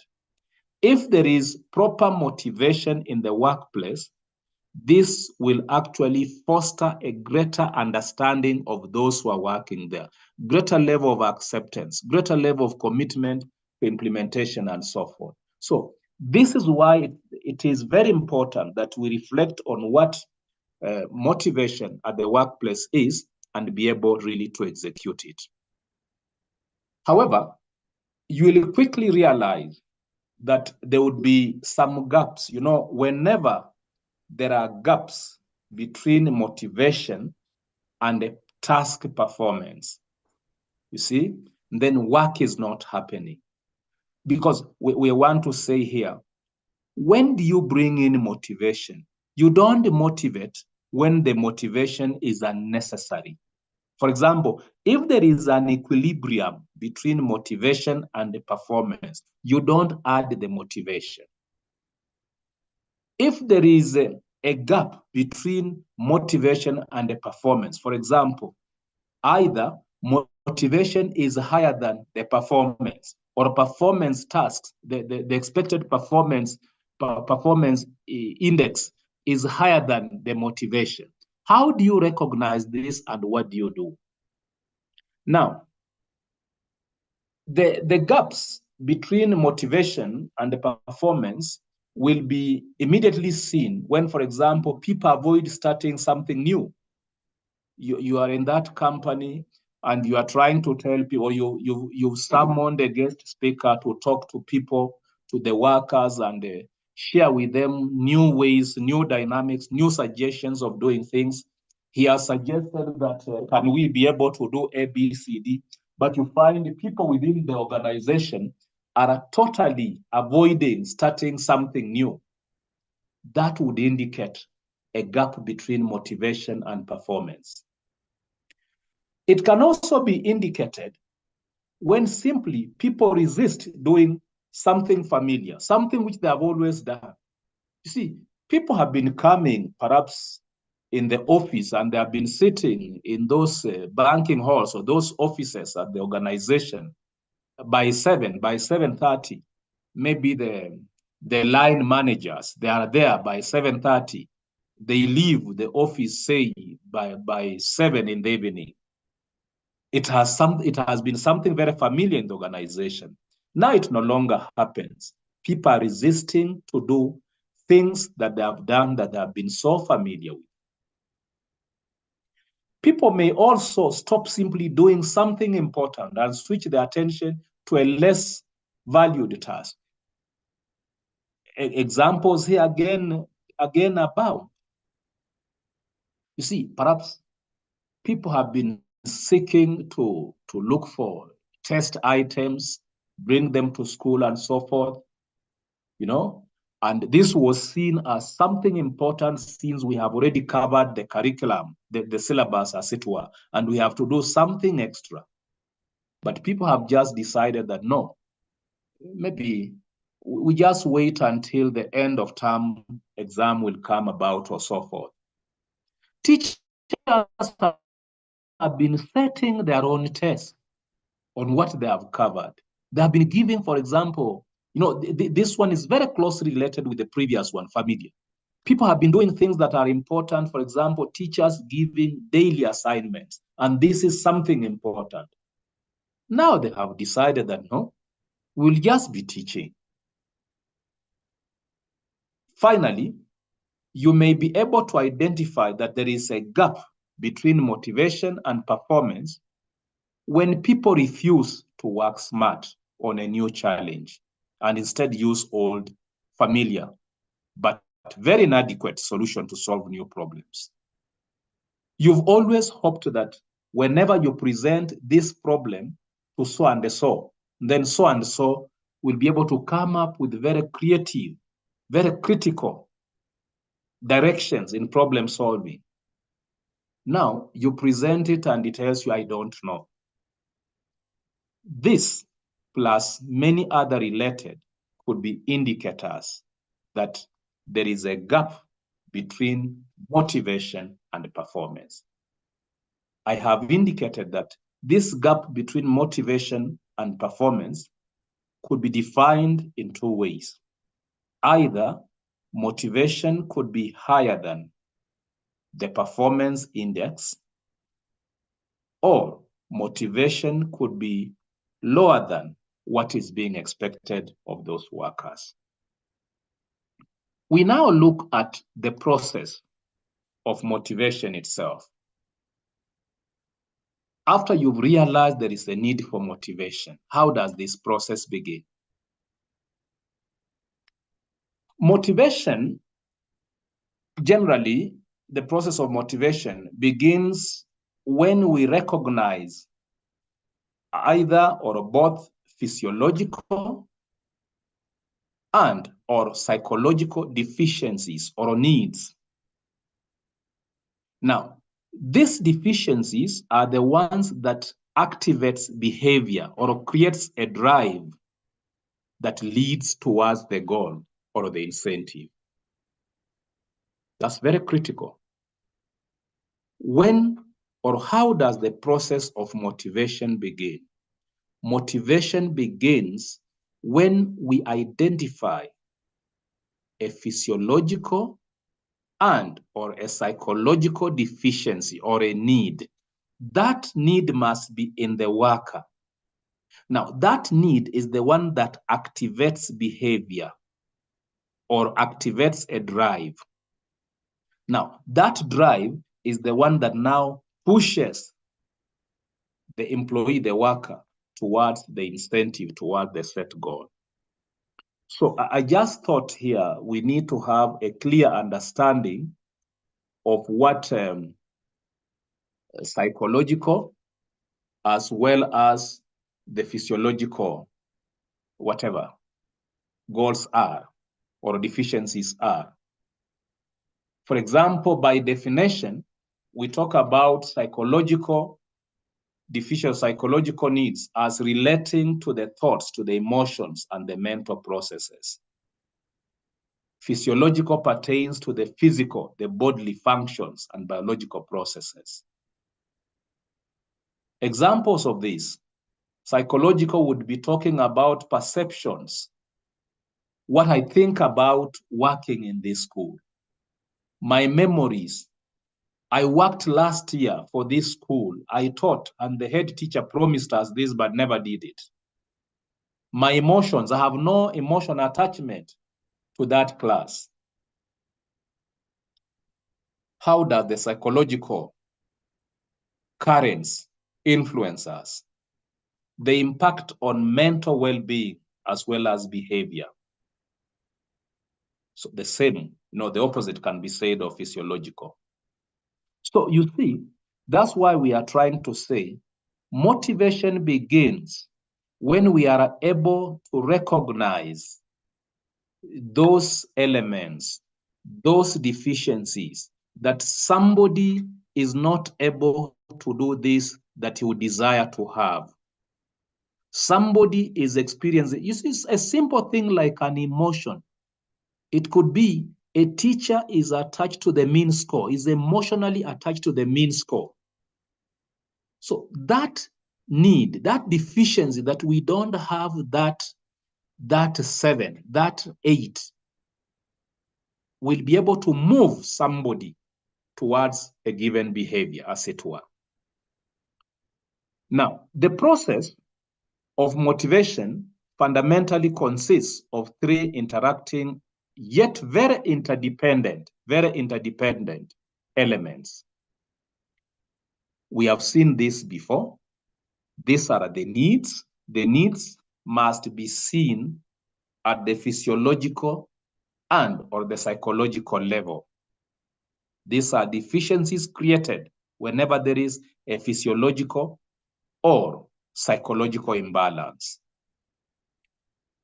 The drives are set up to protect those needs. And then the goals, which are like, as it were, incentives, would refer to anything that can mitigate a need and decrease the intensity of the drive. So that the idea here is, once a need is created,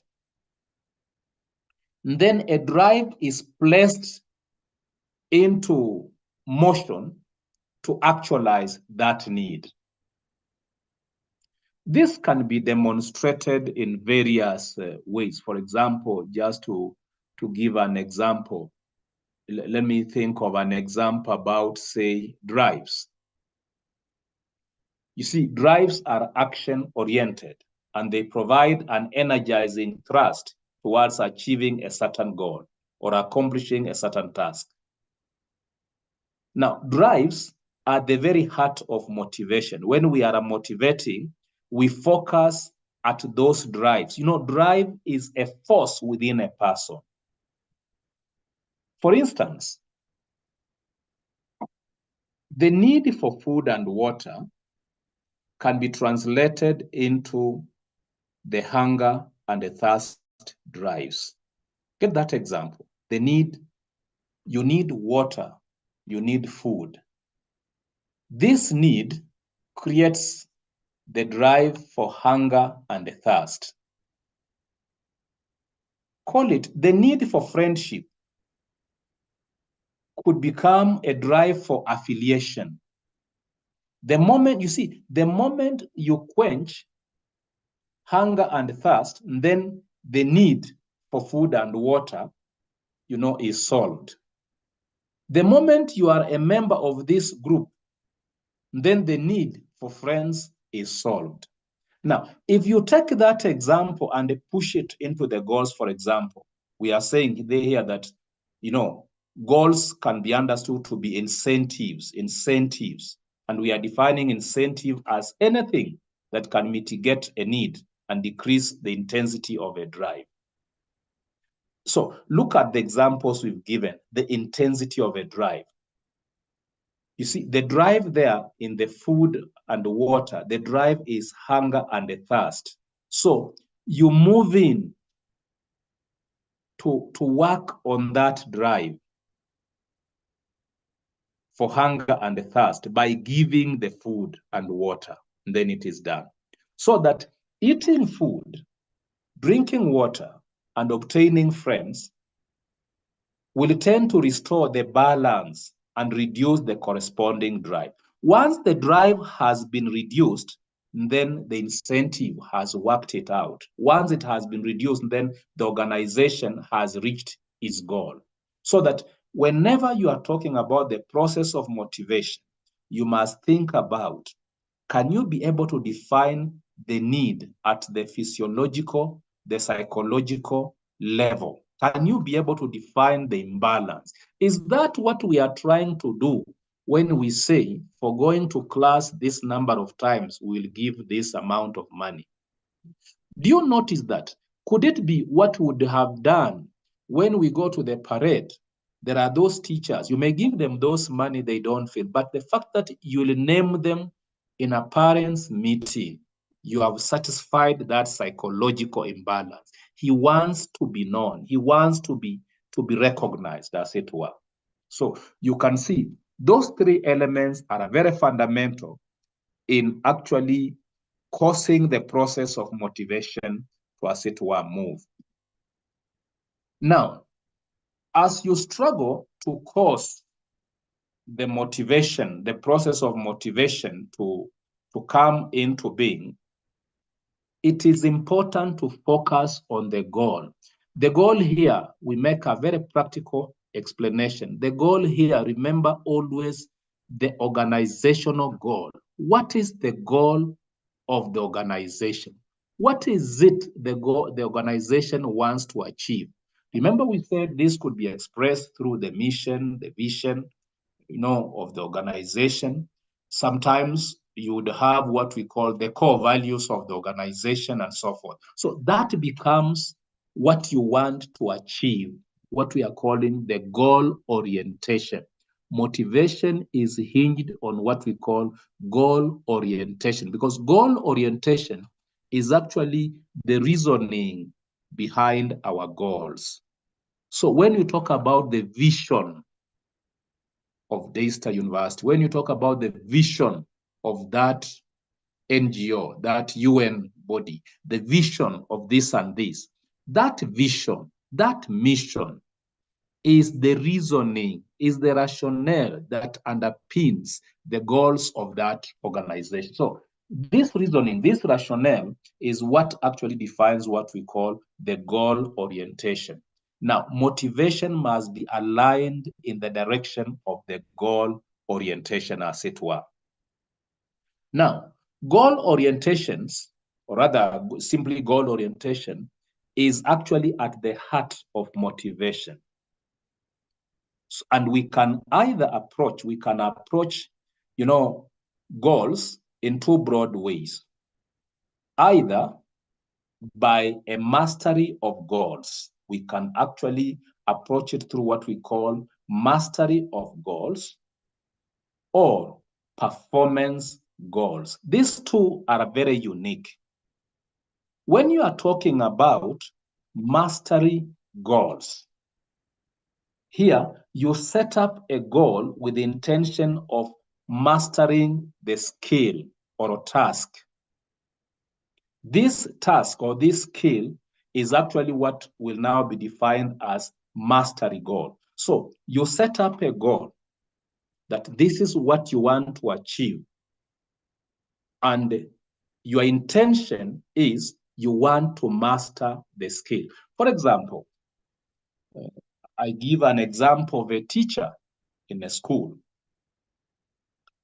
You set up a goal, and the idea is you want to improve on the pedagogical prowess of your teachers, the how to teach. So you bring in people to train your teachers on pedagogical orientations. Your aim as a head teacher is, if my teachers master the pedagogical skills of teaching STEM, teaching science and technology, mathematics, whatever, then the performance will follow because the pedagogical approaches will be right. If my teachers master, you get the idea is you master the skill of doing it. You master the task.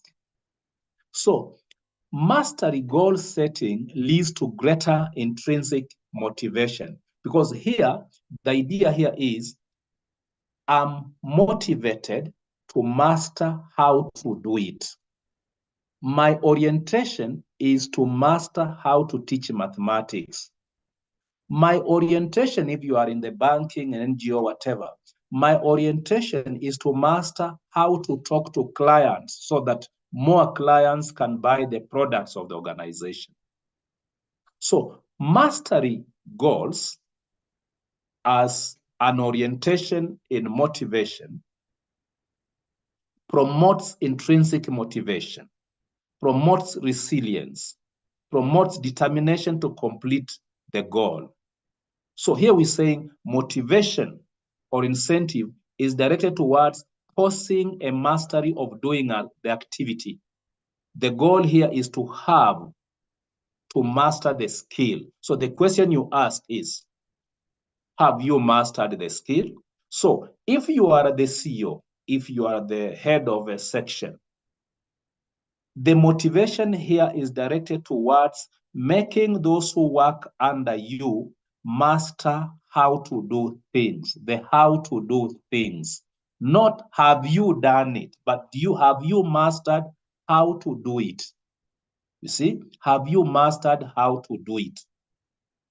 Now, the other set of packaging goal orientation motivation is to focus on performance goals. Now, unlike the mastery goals, you want to master how to do it, to master how to talk to people, to master how to communicate, to master how to teach, to master how.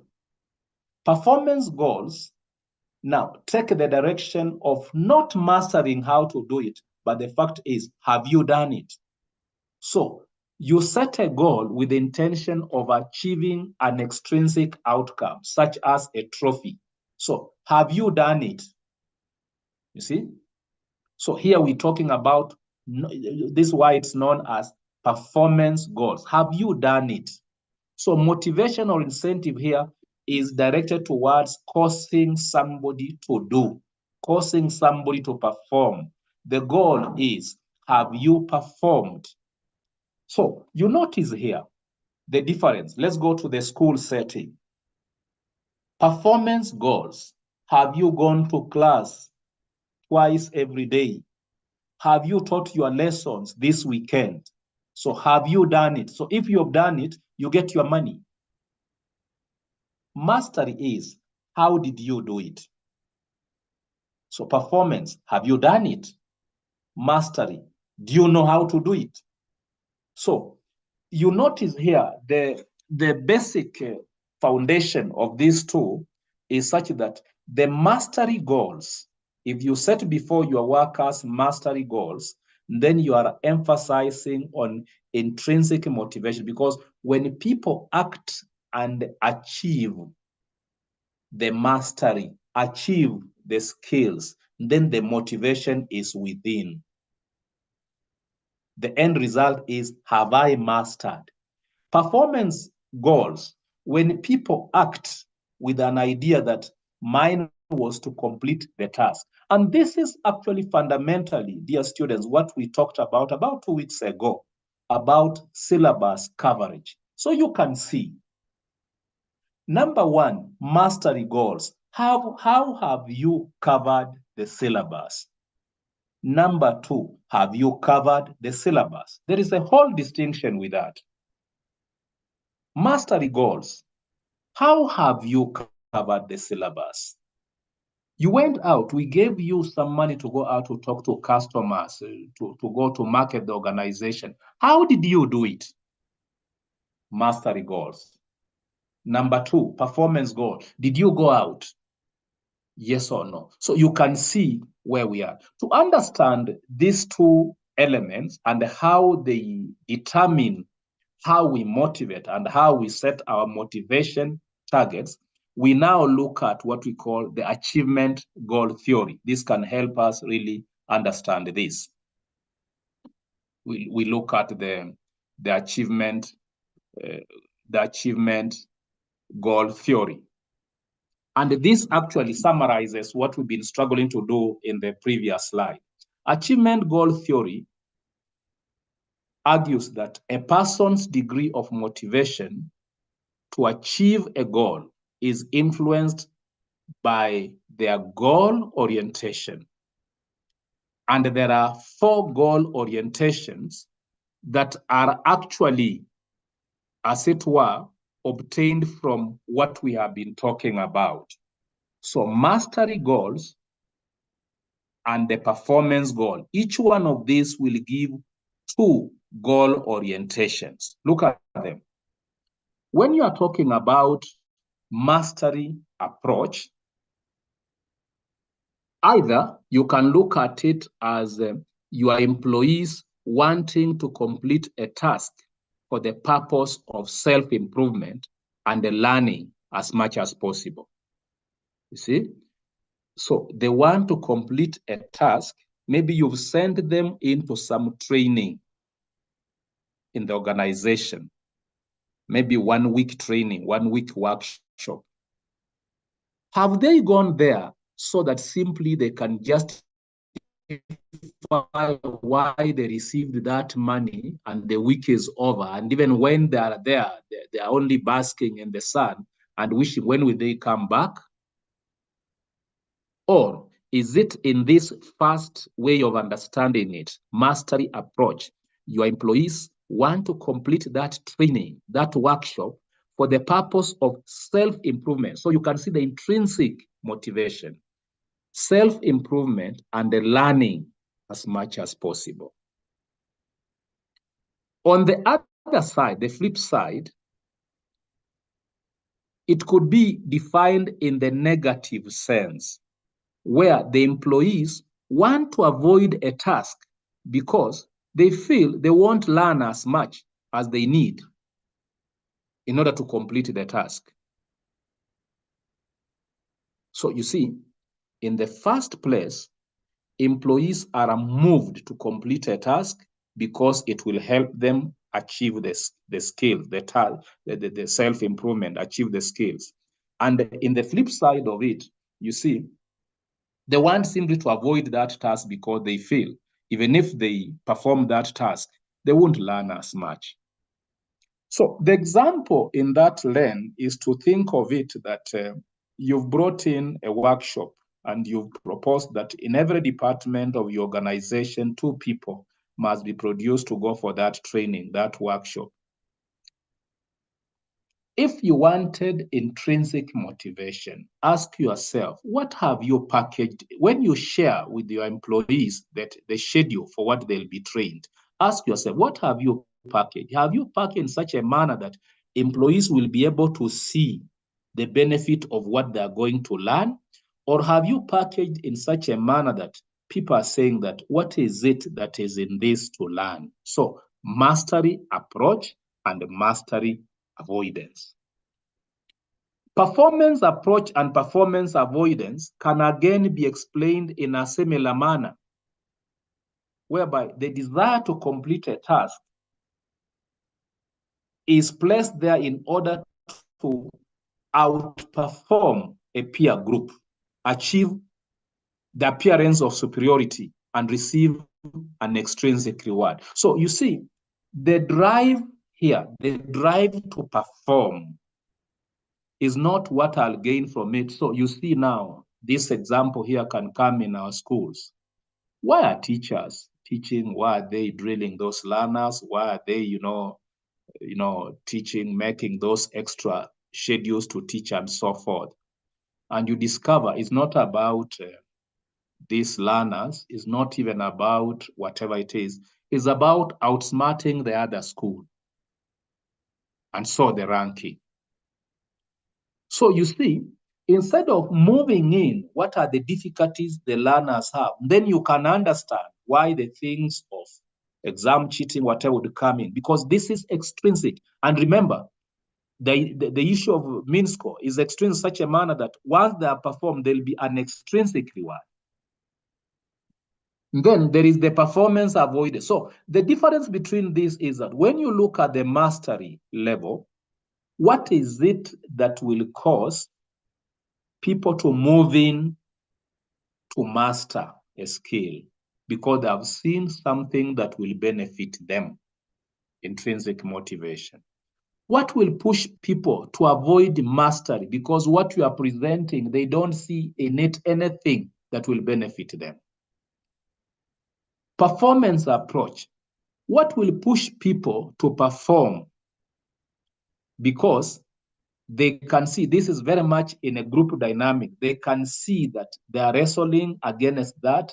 They'll be recognized publicly and they'll be rewarded extrinsically. So what will make people to avoid performance? What would make people even to avoid to input a lot, to be seen as teachers that are going to school more? Because they feel that they want to avoid that task. They want to avoid those holiday coaching so that they can evade embarrassment that you used to go to school, but look at it, you only have a D for a mean score. They want to avoid the shame, the self-doubt, and so forth. So you see, these ramifications that are based on mastery approach and performance approach are used to define the various approaches that we can use to understand the extent to which we actually, reinforce our motivation, as it were. We now move to look at the various classifications of motivations at the workplace. But before we get there, perhaps there is some rejoinder, because there is some rejoinder so far. There was a discussion, Dr. on the chat, Yes. Which I introduced, and I just wanted to know, is corruption a motivation at workplace? Maybe if you can weigh in from your perspective. Thank you. So, you must voice it, because when I'm talking, I'm not able to look at the chat very nicely. So just provide the argument, place the argument, then we weigh in. Yeah, I was just wondering if of course, in organizations, there are people who enjoy doing corrupt deals, cartels in organizations. Mm-hmm. That, of course, if he's not making false requisitions, and of course, overstating the amounts, then they are not happy. And then if somebody within the organization tries to stop such a particular individual, then that person will not be motivated even to work. They will always look for a way. No, Wekesa. Yes. I hear you, Wekesa. You see, so far, if, I hope you people were not lost in the chat and you forgot to listen. Because you see, if you just a moment, Wekesa, I comment, then you come in.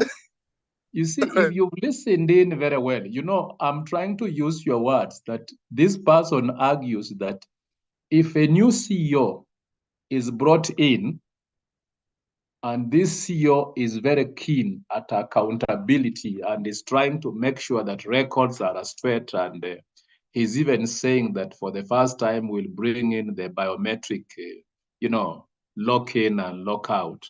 Yet you see, Wekesa has perfected the skill of coming in the morning, put his jacket on the seat and leave to go and work for another company where he'll get, sidekicks, whatever it is. And somebody has come in who has said, impromptu, you have to sign this, you have to lock in this, whatever it is, and so forth. So Wekesa is saying, and it's very humorous, Wekesa is with a lot of humor. Wekesa is saying, once this person feels that the corruption is being stopped, and then he will be demotivated. Now, listen to my question, Wekesa. Demotivated from doing what? Demotivated from being corrupt? Did you get my weighing in, Wekesa? Eh? What we are saying, what I'm actually trying to say, motivation is about recognizing the goal of the organization. So I'm finding, I understand, I hear you. It's not that I'm not understanding you. Yes. I like the statement, recognizing the goal of the organization. Yes. I don't know. I'm sorry. I am speaking from an experience that I have worked for an organization where we used to dig deep into especially management of the organizations, and in particular the county governments while fighting corruption.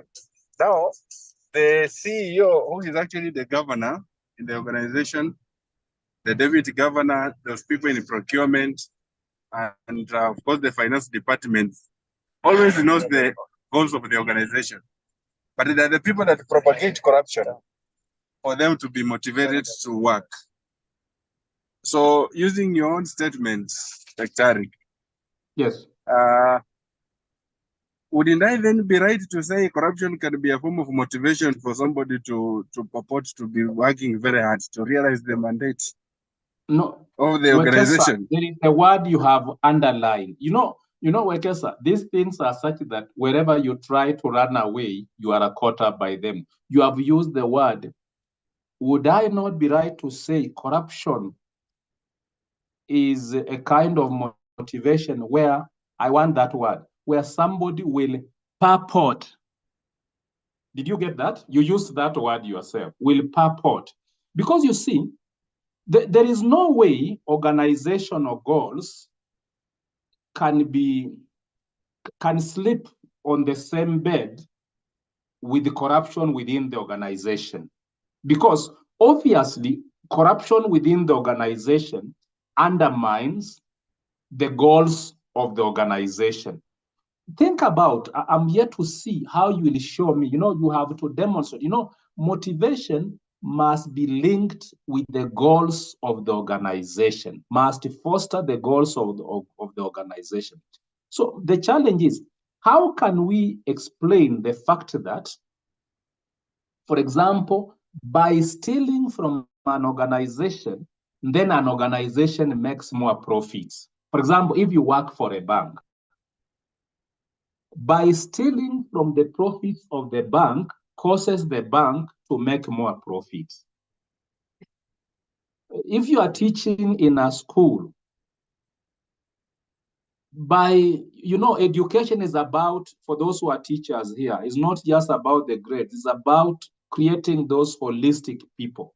How do we demonstrate that by leaking exams helps to produce a better society? So, Wekesa, I'm trying to say, I think wherever you've tried to run around with explanation, you've ended up demonstrating with your own words that corruption undermines the core goal of an organization. That would be my input to Wekesa. I get it, Dr. Asante. So let's make some progress. Oh, yeah, look, I had raised my hand. I don't know whether time will. Oh, yes. Is that Madiang? Yes, sir. Oh, yes. Sorry, I just failed to see your hand. I've seen it now. Yes. Okay. Thank you for allowing me. First, my perspective of what Wekesa is saying, I think it doesn't come true, because there is something called motive. I don't think corruption is a motive. It is an action towards a motive. I would have answered that way. But now to my question, Doc. In the assignment you gave us, there was the video. And the professor there spoke that we measure 3 things: personality, motivation, and ability. And he answered very well about the ability and personality. But he made a statement that motivation is difficult to measure because folks would rarely say what motivates them, quote unquote, in a paraphrase mode. So when I'm seeing this slide on intrinsic and extrinsic, I wonder whether you will be able, going forward, to comment on the measuring of motivation by the administration, so that they may be able to see whether they can satisfy the same. Thanks, Right. and over to you. I think, Madiang, that is a very good takeoff for this the slide before us. And I begin by responding to your question so that in fact, when we respond to your question, we'll have exhausted this slide. And the argument here is, you bring up a question. How will we be able to measure whether intrinsic or extrinsic? And you picked it up from the professor who spoke in that video of our assignment. Now, may I clear the air? The professor who spoke in that video of the assignment is actually from the field of psychology, really what we call, there is a field of psychology that is very much concerned with the, measurement of those perception, whatever, and so forth. That's why he says this one would be very hard to measure. Now, that one, I want to put it very clear. The measurement that the professor is talking about is very much what we may talk about, the quantifiable measurement. But you see, measurement can be both qualitative as well as quantitative. Measurement can be both qualitative as well as quantitative. For example, in a slide before, we have put across indicators of a mismatch between performance and motivation. So we have put qualitative indicators to indicate that here, when you see this, then there is a mismatch. When you see this, then perhaps you need this, and so forth. Now, look at this with that knowledge, that intrinsic motivation will occur when individuals feel both self-determined and competent in their work. Intrinsic, it is within. We may not be able to measure it quantitatively, but qualitatively, we will see it in the manner in which they approach task performance. Intrinsic motivation will occur when your employees obtain feedback that indicates progress in their work. You see, feedback that indicates progress in their work, ways in which they can increase their competence. So you see, it is intrinsic. It is not by what you give in terms of gains, external gains. Look at extrinsic motivation, which happens when individuals feel driven by something outside of work itself, such as promised rewards or incentives. So extrinsic motivation, for example, you see, when we go to that school, and in the room, I always remind you, always remember I'm a teacher, a trained teacher like you, so don't feel I'm pushing you to the wall here. But intrinsic motivation comes when we reach at a point and we forget that teachers are earning, and we say, for them to be able to produce these results, then we must give them this. Think about when you visit the teacher to your child in the school, and you're talking to the class teacher of your daughter, your son, whatever it is. And at the end of the talking, you give this class teacher 200 shillings and you say, buy airtime. Could it be that really you are thinking he was unable to buy airtime? No. External motivation. External motivation. You forget that even this person was getting a pay. Why I'm saying a pay is that, you see, the teacher is going to work on this learn in terms of teaching, coaching the learner, but you give something outside. The word there is individual feel driven by something outside of the work. You see, you give money, which has nothing. You see, you have not told this teacher that I'm now giving you a red pen that you will be using to mark the assignments of my daughter, my son. But you give money and you say you buy airtime. What is fundamental here? So Madiang, I've said that the measurement of these elements may not only be quantitative, they can also be qualitative, and you'll see the qualitative measure within task performance. Generally, those words are conclusive there. Generally, stronger extrinsic motivators, motivation, will lead to a decline in intrinsic motivation. I think you see that. Let's use the example we've given. When the teachers to our children get used to that, when parents visit, they'll give 200, they'll give 300. The moment these extrinsic motivators go high, high, and high, the teacher will reduce in intrinsic motivation. The teacher will reduce in intrinsic motivation.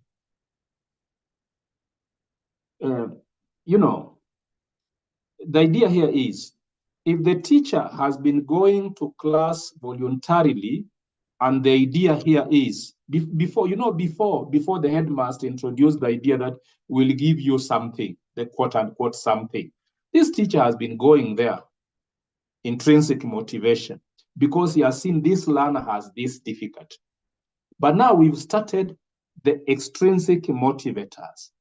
The conclusion here is stronger extrinsic motivation leads to a decline in intrinsic motivation. Madia? I get that. I like the part about the comparison in terms of extrinsic leading to that decline, and I can actually see how that would certainly happen. Asante. Okay. So that much of motivation. Now, you see, motivation is now the bridge that leads us to job satisfaction. We begin by observing generally motivated employees will have a job satisfaction. Put differently, this job satisfaction, or put it, the lack of it, depends on an employee's perception of the degree to which his work delivers those things that he desires. So, if the things that this employee desire could be things to do with, for example, self-esteem or money and so forth, then there'll be a close relationship between the perception this employee has with a job satisfaction. An emotional response that cannot be seen but can only be inferred. That is how we define job satisfaction. Job satisfaction is that emotional response inside. You see, what Madiang you've just brought in, something of this, job satisfaction. How do we measure job satisfaction? You see, that's the question, Madiang, you are repeating for us again. How do we measure job satisfaction? A very intrinsic psychological dynamic current. And here we are saying job satisfaction is an emotional response. It may not be seen, but can only be inferred. Job satisfaction can also be defined as a sensation that employees have about their job, their work environment or job environment. You see? So you see, job satisfaction may not be measured, as it were, extrinsically. We may not have quantifiable measures of job satisfaction. But indeed, we can be able to have what we can call, qualitative measure of job satisfaction. So generally, employees will respond to their work environment by being productive. So you see, motivation is the one that will cause these employees to respond to their work environment by being productive. So when we link that productivity, motivation, this should be able to produce job satisfaction, as it were, should be able to produce job satisfaction. Now, we move on now to look at the various theories of motivation. These theories of motivation help us now to understand in depth what job satisfaction or job dissatisfaction would be. Generally, theories of motivation can be grouped up into two. We talk about what we call content theories of motivation and what we call process theories of motivation. Content theories of motivation simply focus on individual needs. That is the physiological or psychological deficiencies that we feel a compulsion to reduce or eliminate. Remember, we've said motivation begins when there is a physiological or psychological imbalance in an individual. So when you move to reduce or eliminate that imbalance, then you see you are responding to a motivation. A motivation helps you now to move to overcome that. So content theories focus on individual needs. Process theories focus on the thoughts or cognitive processes that take place within the mind of people and that may influence their behavior. Talking about these types of theories more, so you see the distinction, talking about these types of theories. So remember, the process theories really generally describe and analyze how behavior is energized, directed, sustained and even stopped by factors external to the person. So looking at them comparatively together, you notice content theories. The content theories find an answer to what motivates an individual. They are concerned with individual needs and wants. Process theories of motivation, they are concerned with the how the motivation occurs. How does the motivation occur? Content, what is the individual trying to fulfill? What is the drive that the individual is trying to fulfill? So you can see the various examples when you read about this more. So we now are going to look briefly on the various just content theories, and then we look at one or two of the process theories, and then we'll be done. So we begin by looking at the first of these theories. We look at the first of the content theories, which is going to focus on the individual, remember, the Maslow hierarchy of needs motivation theory. So notice here we're saying Maslow's hierarchy of needs motivation theory is a theory that believes that each person is motivated by the need to fulfill some unmet needs. So these unmet needs are the ones we are placing at various levels, as we'll see. So that the Maslow's theory would hold that the needs that one must meet are actually arranged in a 5-tier hierarchical model, as you can see. The lowest ones being the physiological needs, then safety, and then society needs, then esteem, then self-actualization. Diagrammatically, we can represent this way and be able to explain how it affects even work performance or the situation at the workplace. So looking at the slide before us, keenly, you can see on towards your left, number 1, 2, 3, 4, 5 to your left, starting with 1 up there. So 5 is actually the lowest. 5 is given as the lowest drive, the lowest to be as it were realized, as it were to be actualized. Number 5 is placed at number 5.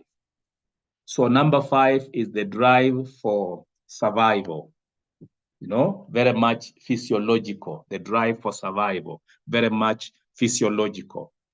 And then the second is, when you rise higher, is the drive for security.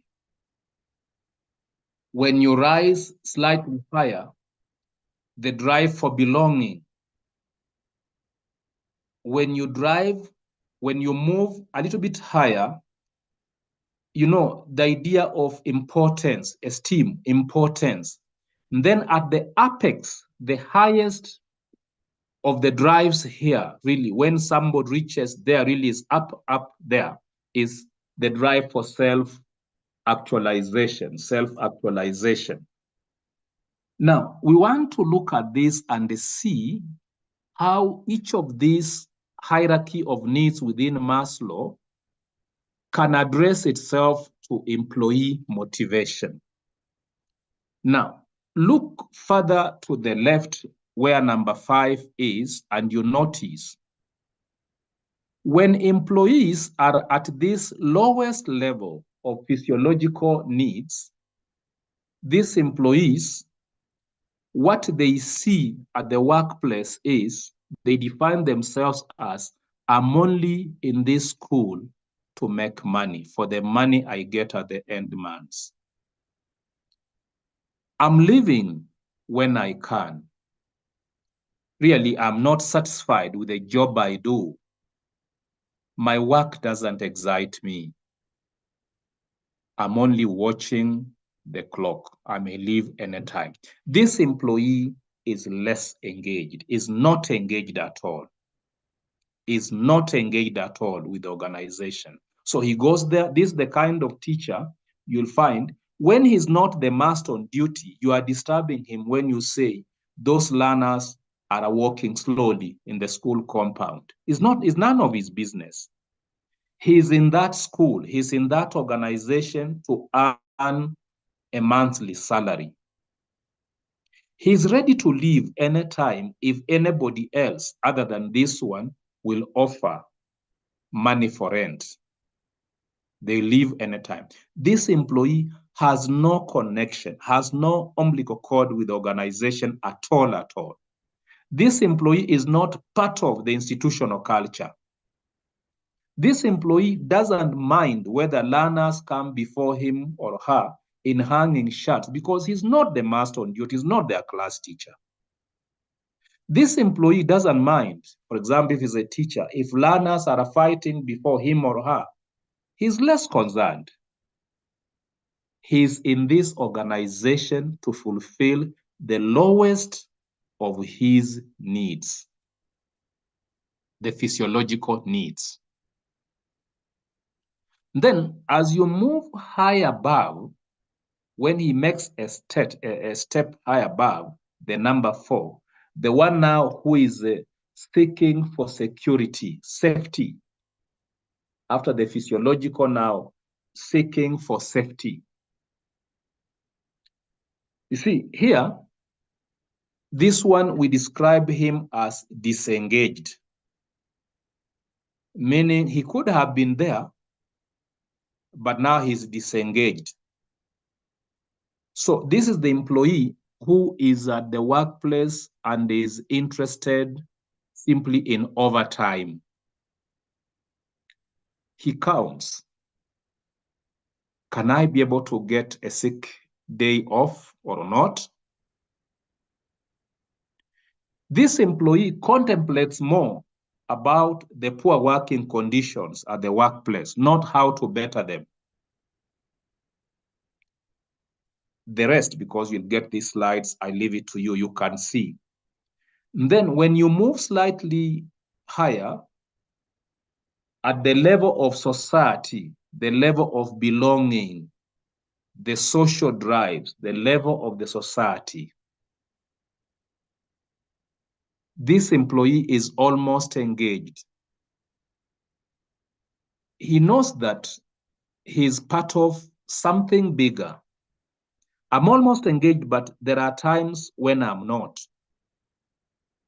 So this is an employee who will talk within that staff room. Maybe he's a head of department, head of humanities and so forth, but he feels he's the headmaster who makes decisions and so forth. So you see, you move that, I'll be posting this. So you move that way until you reach at the top. At the top here, we have now employees who are highly engaged, as it were, highly engaged in the organization, participating in the organization and so forth. So you can be able to see how to interpret what motivates people. So you see, the argument would be in Maslow's hierarchy of needs, to the person who is at the physiological level, the level of survival, you don't grant motivation that you'd be directed to somebody who is, say, at the societal level, because the need for survival, the physiological drives must be satisfied before the person moves to the safety level. He must satisfy those before he moves to the next level. Ripple effect until you reach the highest level. That is Maslow. Now, when you talk about the Aldafer theory of motivation, which we popularly refer to as the existence, relatedness, and the growth theory of motivation, ERG, existence, relatedness, growth theory of motivation, is simply a build-up, a simplification of Maslow's hierarchy of needs. So you see, Maslow divides the hierarchy of needs into 5. And then these 5 are the ones that are grouped by Aldafer into 3, existence, relatedness, and growth.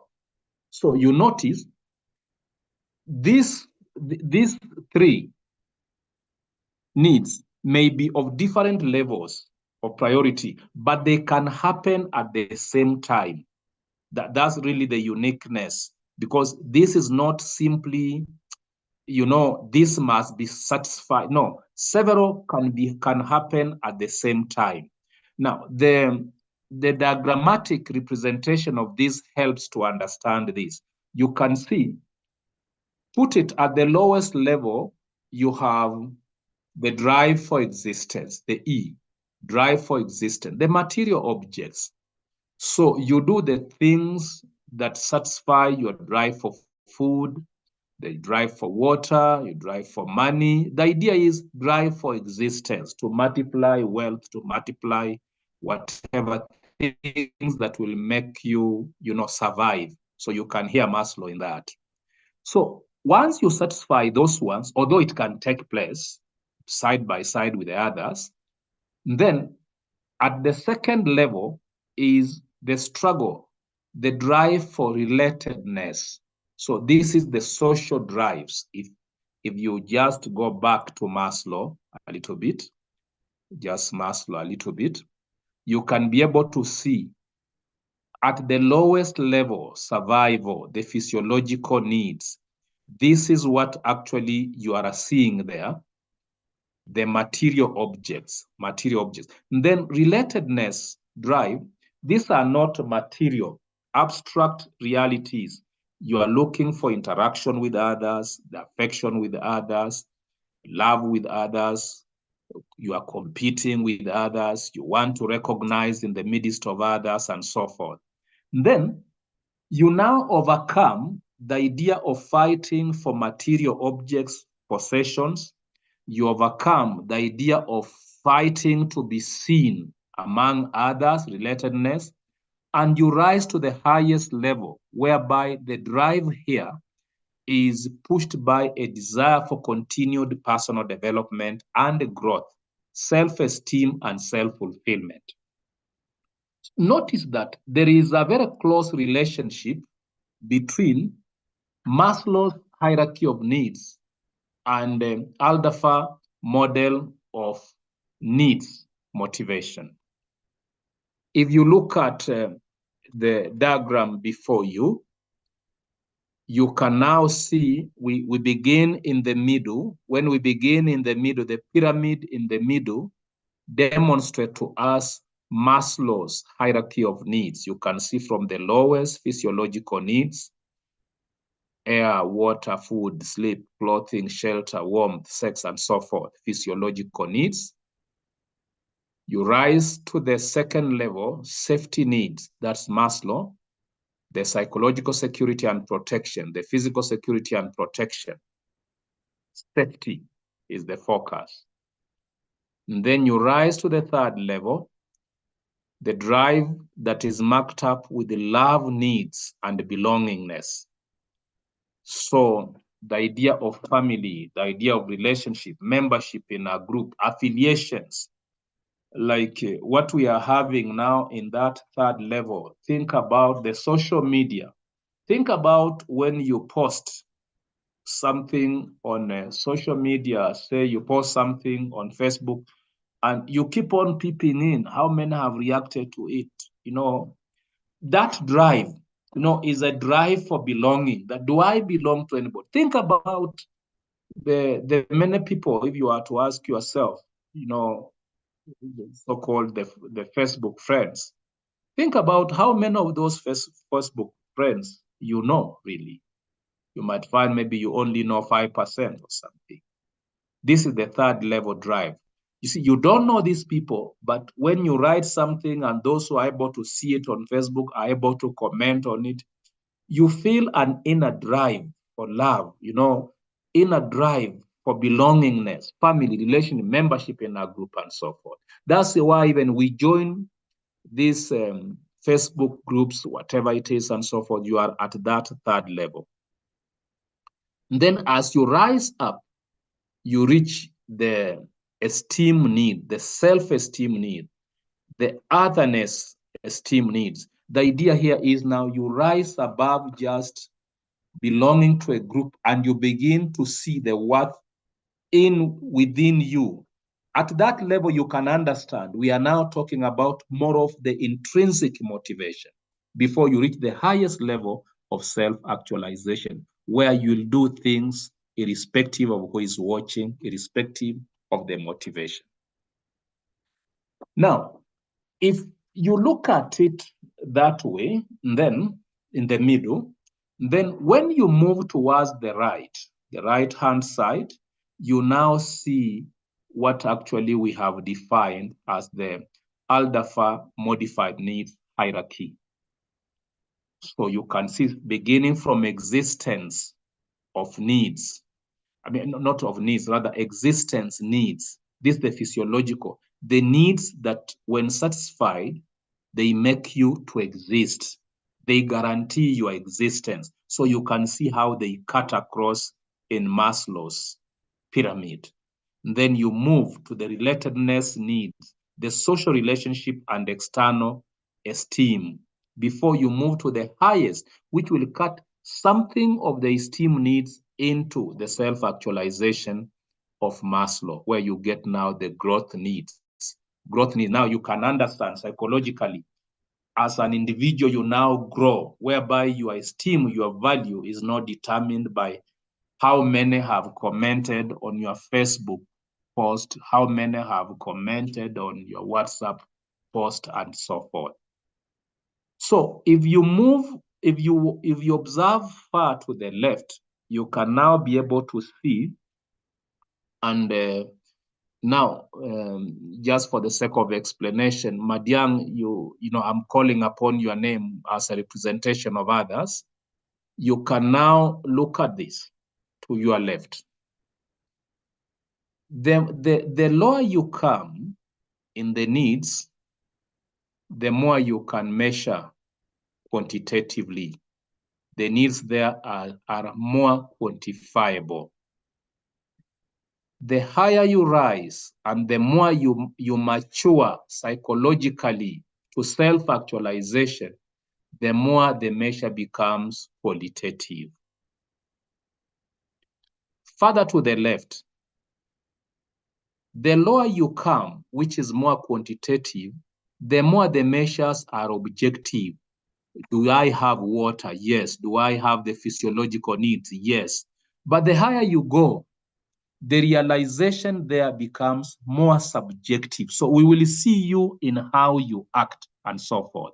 So you can as well look at this in two levels. That is the being needs that are self-centered, and the deficiency needs that are actually human-centered. So I am hoping that when you get these slides and you look at this particular slide, you are able to see now the relationship between these.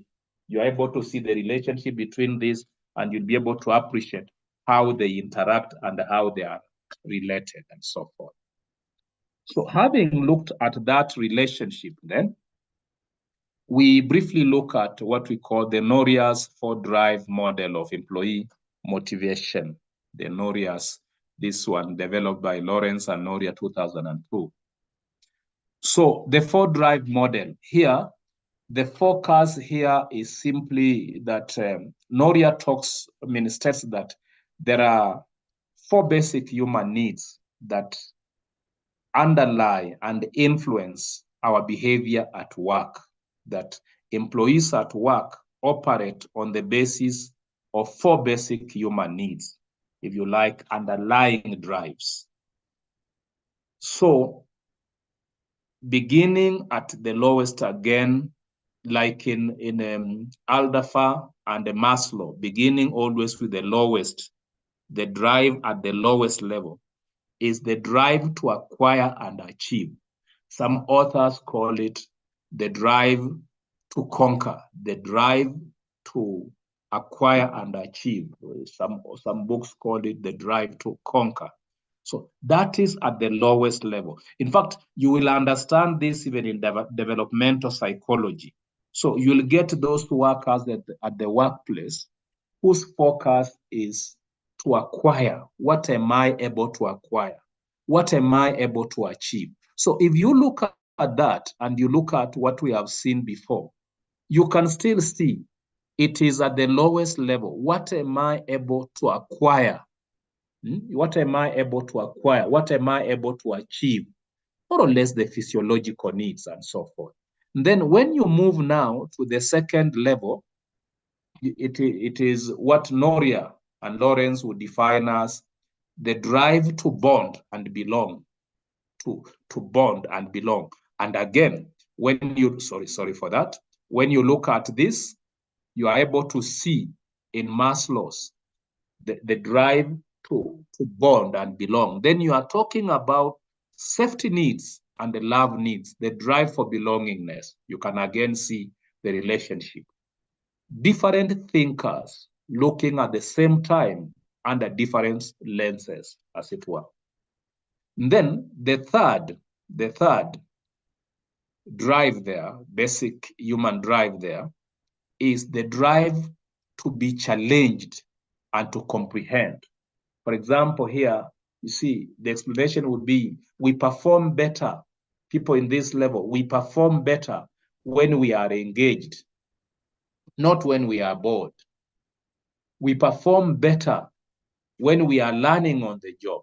So instead of trying, for example, if you are a manager, instead of trying to simply automate and simplify work, when you recognize you have those people within this third level who seek to be challenged, they operate, their task performance is based on a drive to be challenged and to comprehend, then leaders and managers should look at how they can enhance or create challenges for such employees, how they can provide them with opportunities to learn and grow, how they can provide them with the opportunities to be challenged and to comprehend, not simply how they can mechanize the organization and so forth. Whereas mechanization of the organization is not bad, but I'm just giving an example. That's how you look at Noria's drive, a 4-drive model. And then at the apex, we have really, when Maslow would be talking about, self-actualization, the highest level, Noria would be talking about the drive to define and defend. Now, the drive, you are in that organization and you feel you could be a worker at a low level, but you feel you want to define things, you want to defend things in the organization and so forth. You see, you feel that you own, as it were, part of the organization and you can die for the organization. So you see, this one is at the very apex. Now, diagrammatically again, we can represent this thinking this way. You notice at the lowest level, the drive to acquire. The primary lever where motivation should touch at this level is the reward system. The reward system will produce the actions. This reward system will cause really the organization to be able to see sharply a differentiation between good performers from average and poor performers. So just introduce the lever, the primary motivation lever, mover. Here is the reward system. So you see at this level, when you are motivating, you tie rewards to performance. You pay as well as your competitors. Pay as well as your competitors and so forth. And then you are able to see that those who perform because they have acquired, that's the logic. And then at the second level, we have the bond, the bond drive. So the primary lever here is culture. You may want to think about the institutional culture and so forth. So here, the actions you can take when you are motivating those staff that you will find that are within that bracket is to foster mutual reliance and friendship among co-workers, so that perhaps those who belong to the mathematics department, make them work together. Those who come from that, make them work together. Value collaboration and teamwork are the things to look for when you are motivating. And then the third level, the level of comprehension, where employees are out to be challenged and to comprehend. The primary lever, the point of focus when you are motivating is to look at the job design. How do you design the organization? How do you design, for example, the structures within the organization? So the actions to take here, design the job in such a manner that they have distinct and important roles in the organization. So pick up such things and give such people and give them some responsibility, because these are people who desire to be challenged. They desire to comprehend. These are actually the critical thinkers within your organization. These are the problem solvers within the organization. At the highest level, those who are moved by the drive to defend, really to defend, the drive to define and defend. The primary motivation lever is performance management and resource allocation processes. So, for example, increase the transparency of all processes, emphasize the fairness within the organization, and so forth. And you'll be able to. So, this is how you can now implement the NORIA's four model motivation theory, as it were. We look at more or less the last, as it were, of the first set here, the one we call the Herzberg two-factor theory. Two-factor theory. Now, the Herzberg two-factor theory aims at now distinguishing what we call job satisfaction and the job dissatisfaction, and looks at this as completely different concepts. He says, we talk about job satisfaction when we are talking about the motivating factors. Are people motivated? Do you have a motivated workforce? We talk about dissatisfaction factors when you are talking about the environmental condition, the hygiene factors within the organization. And he explains further. Hygiene factors would include things like, the workplace environment.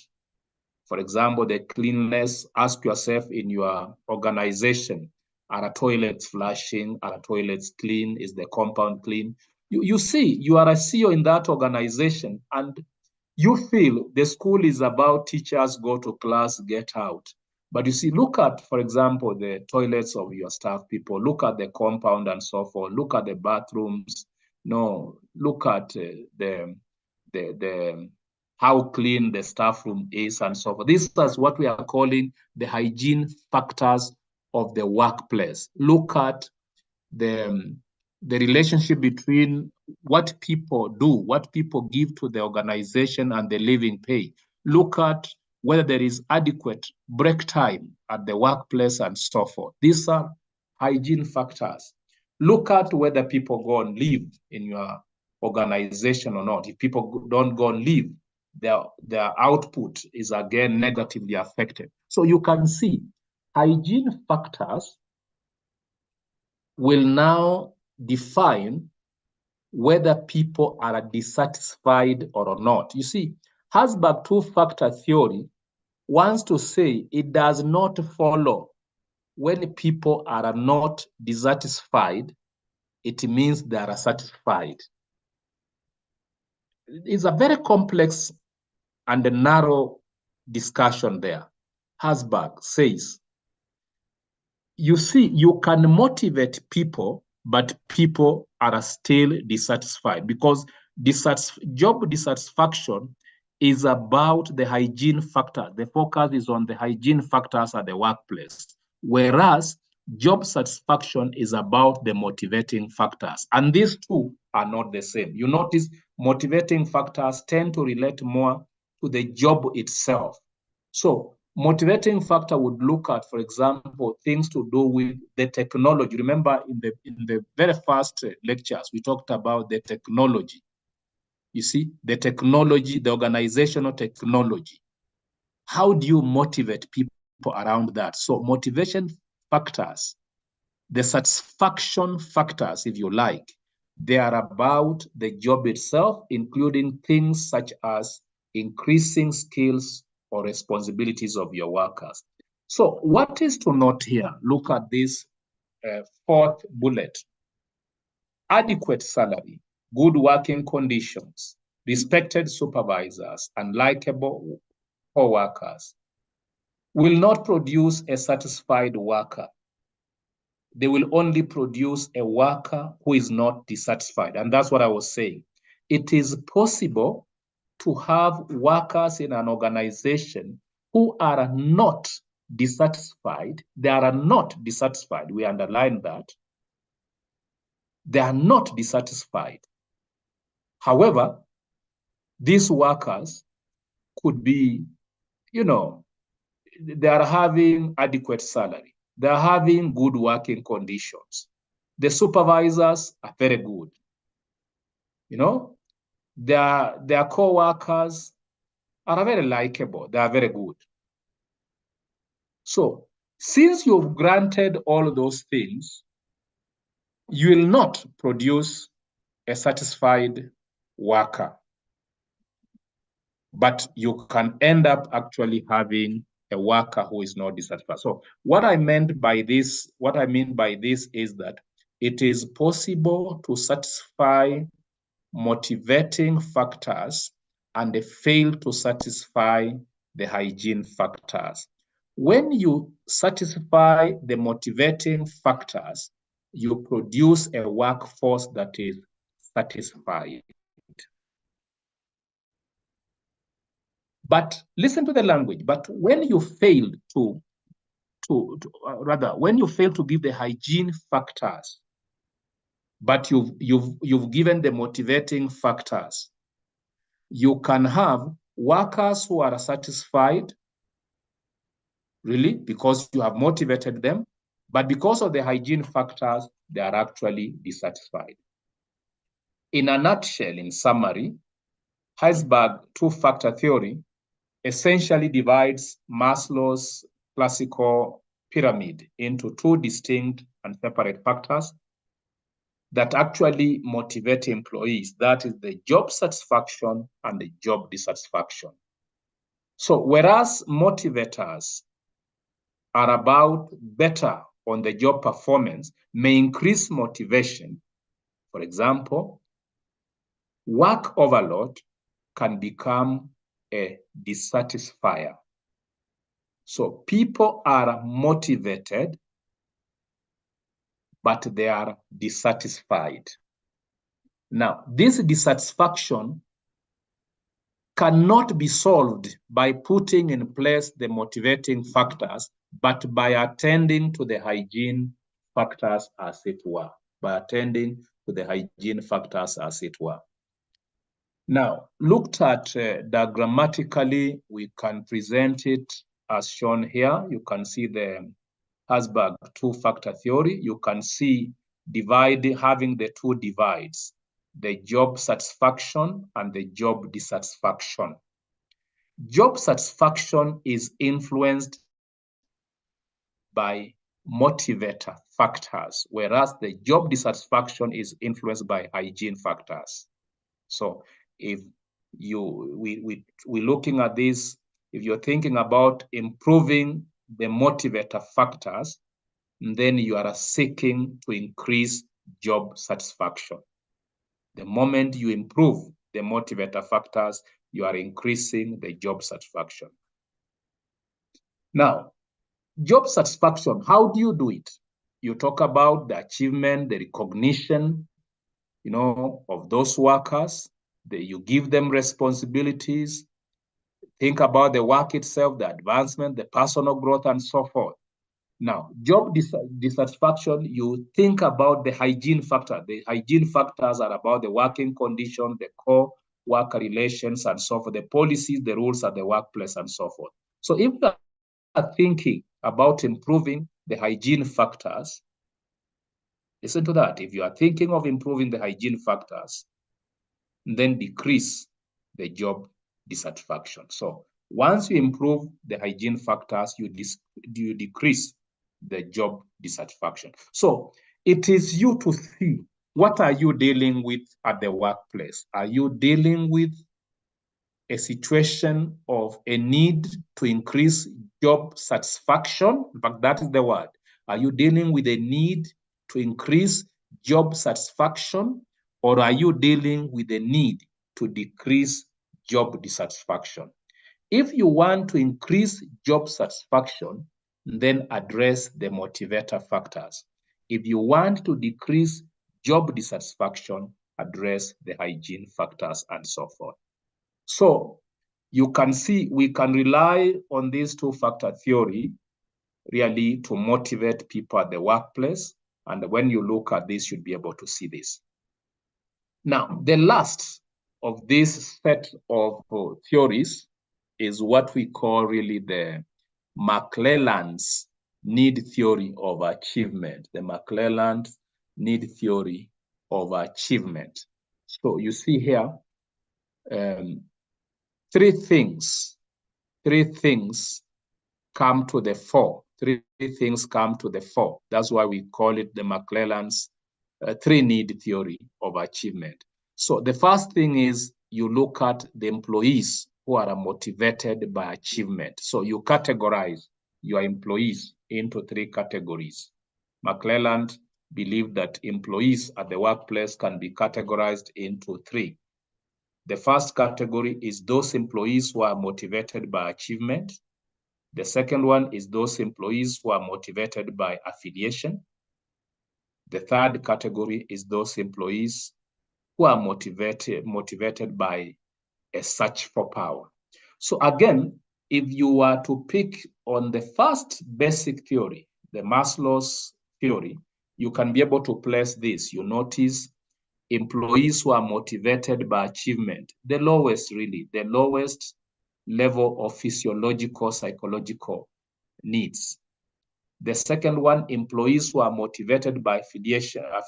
You are talking about those who seek community, those who seek, esteem within the group dynamics. And then at the highest apex is those who seek power. So what is critical in McClelland's three-factor need theory is to see these different types of employees are motivated differently. For example, if you just take the first one, the first one, those who are motivated by achievement tend to seek moderately hard tasks that require the efforts of one person so that they are not overshadowed. So these are the people who want to get those things that challenge them. So when you are dealing with them, put them in situations whereby they will be seen, they will shine. Really, this is, if you like, it could look an infantile behavior, but those are the people we meet at the workplace. So these people thrive on overcoming difficult problems or situations. So make sure you keep them engaged this way. Those motivated by affiliation, they require the group dynamic. They act better, not when they are alone, like in the first category, but when they are within the group. These are the people, when you put them in group dynamics and so forth, they will shine out. The first ones will fear to be overcome. So give them very challenging situations, but not too challenging, as we have observed, to undermine their input. Then they will shine. The next ones, those motivated by affiliation, they prefer to create and cultivate relationship. They enjoy working within the group dynamics and so forth. The last category of workers who seek power, they tend to be competitive and enjoy winning arguments with a constant need for gaining higher status. So something of the group dynamics, but so that they can shine. You see, the third category is distinguished from the first one in the sense that the first one does not like to operate within a group. They operate alone. But the last one would want to operate something of the affiliation so that they can be seen out. Now, putting that diagrammatically, the needs theory, McClelland's three needs theory, you can see the three drives. You can see the drive for achievement, whereby they seek for opportunities to excel. They prefer independence over teamwork. You see, they would like to work alone. They are individualistic mindset. You see, we are moving closer to trying to define a personality and how those personalities will work together with the motivation. So you can see from a distant side, you can see a closer relationship between personality of people and the motivation within the context of McClelland's theory of motivation. So you can see the achievement. Then the second group category is the need for affiliation. So these are workers, you'll discover that they work better within the context of relationships. They work better within the context of status within a group. Who am I within that group and so forth? Need for affiliation. They work better when they're within a group. Then the final category is the need for power. They get things done through others. You see, these are the people really you want to put at the managerial level. These are the people who love to control people and the situations. So that is how to motivate them. So once you discover these are the kind of people you have in the organization, what McClelland's theory of motivation is, discover what drives them and motivate them by satisfying those drives. That's really the heart of the matter.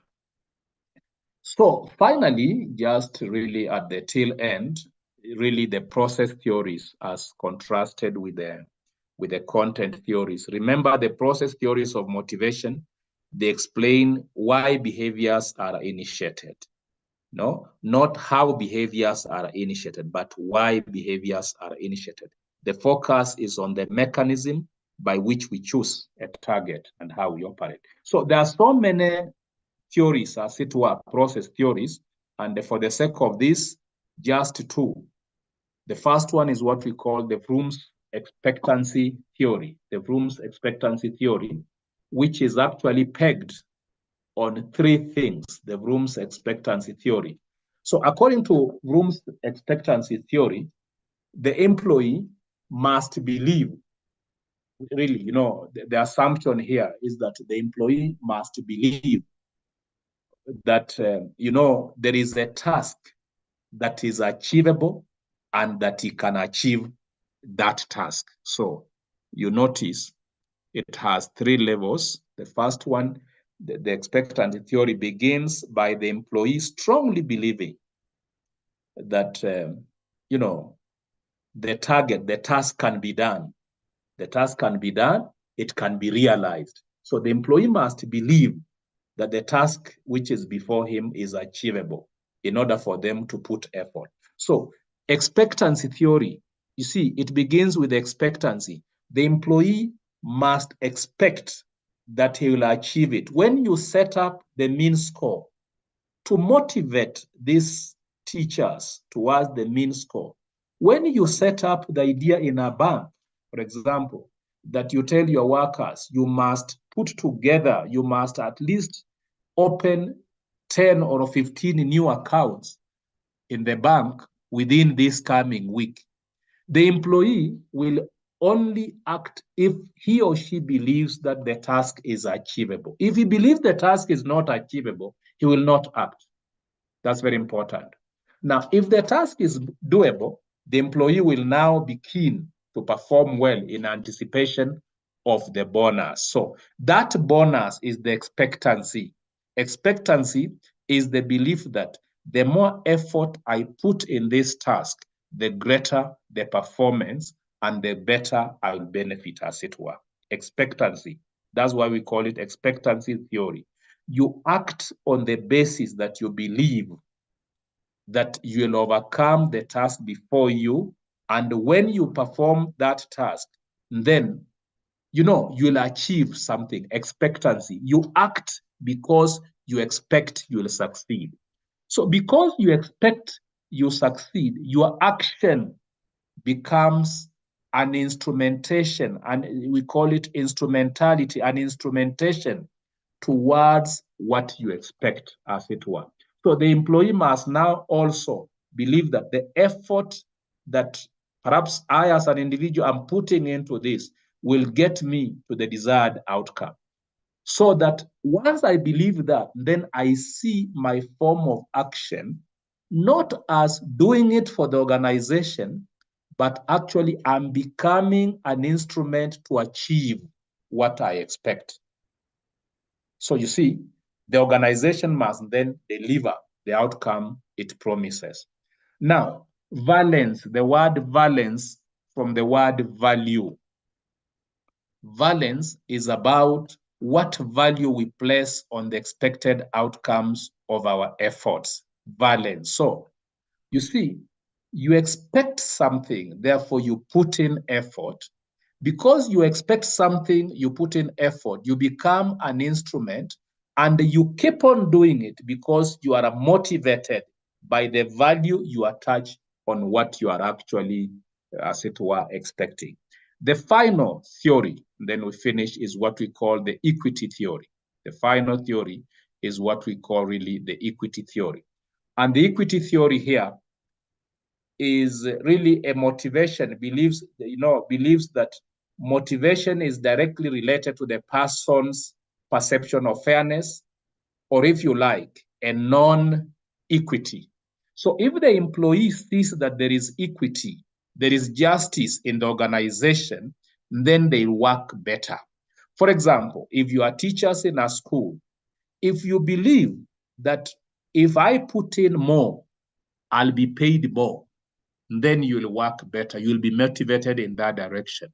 But if the employee senses that there is inequality in the organization, if they sense that there is unfairness in the organization, there is lack of justice in the organization, then that becomes a kind of a demotivator to what is doing. So equity here, fairness, justice are directly proportional to motivation.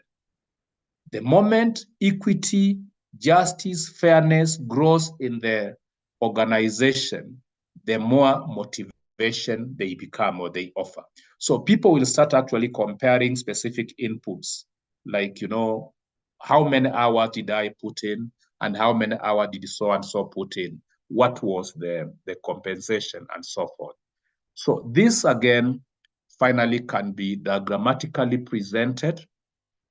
Just we're finishing this, sorry for this. This one can be diagrammatically presented in this way. So you can see this process theory here. You can see that we have the balance or imbalance of rewards. So when there are inequitable rewards, when you don't reward within that organization equitably, that causes dissatisfaction, reduced output, and even employee turnover within the organization. When there is equitable rewards within the organization, this produces the continuation at the same level of output. And finally, when there is more than equitable rewards, when you actually, for example, motivate your employees more, then they tend to work harder. They work harder. So this one, the satisfaction, the continuation of the same level, harder working, these are now indicators of the motivation. That line will help you to see when to put in more and so forth. So dear students, we've had, it has been a marathon. We've had it very long today. It's because I think we wanted to cover this much. So I'll send these slides, I think, tonight. Ours is to look at them, try to reflect them, try to see what we can do as managers in small ways, how we can be able to foster really within our organization, how we can foster motivation, how we can bring more people to love what they do. These things talk to us in smaller ways that we are managers. The question here is, having listened to what motivation is, what job satisfaction, job dissatisfaction is, if you are a manager, a head of a department, a head of a unit, the question is, what do people talk about you? What do they think about you as a manager?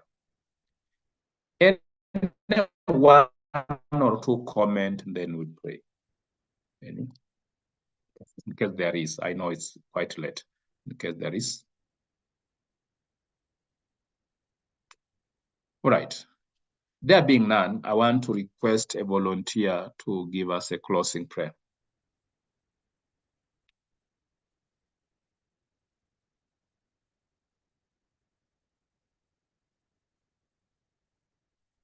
Right, who is this? Okay, I'll Faith? pray. Oh, Okay. sorry. Thank you. Yes, Florence. All right, let's pray. Our Heavenly Father, we thank you for tonight. We thank you for the grace that you've accorded us to be in this class. I thank you, mighty Father, for the knowledge that we've gained. I pray that this knowledge will make a difference in our lives and also in the impact the lives of those that we lead in the different sectors that we are in. We thank you for our lecturer. Thank you for the effort that he's put in, his labor for this class. May you replenish him and give him back 100-fold. We thank you as we go to bed tonight. We ask for your protection. May you watch over us, oh God, because when the watchmen watch, they watch in vain. And so we ask for your protection and for your cover upon us and for our families. It's in Jesus' name we pray. Amen. Amen. Amen. Good night.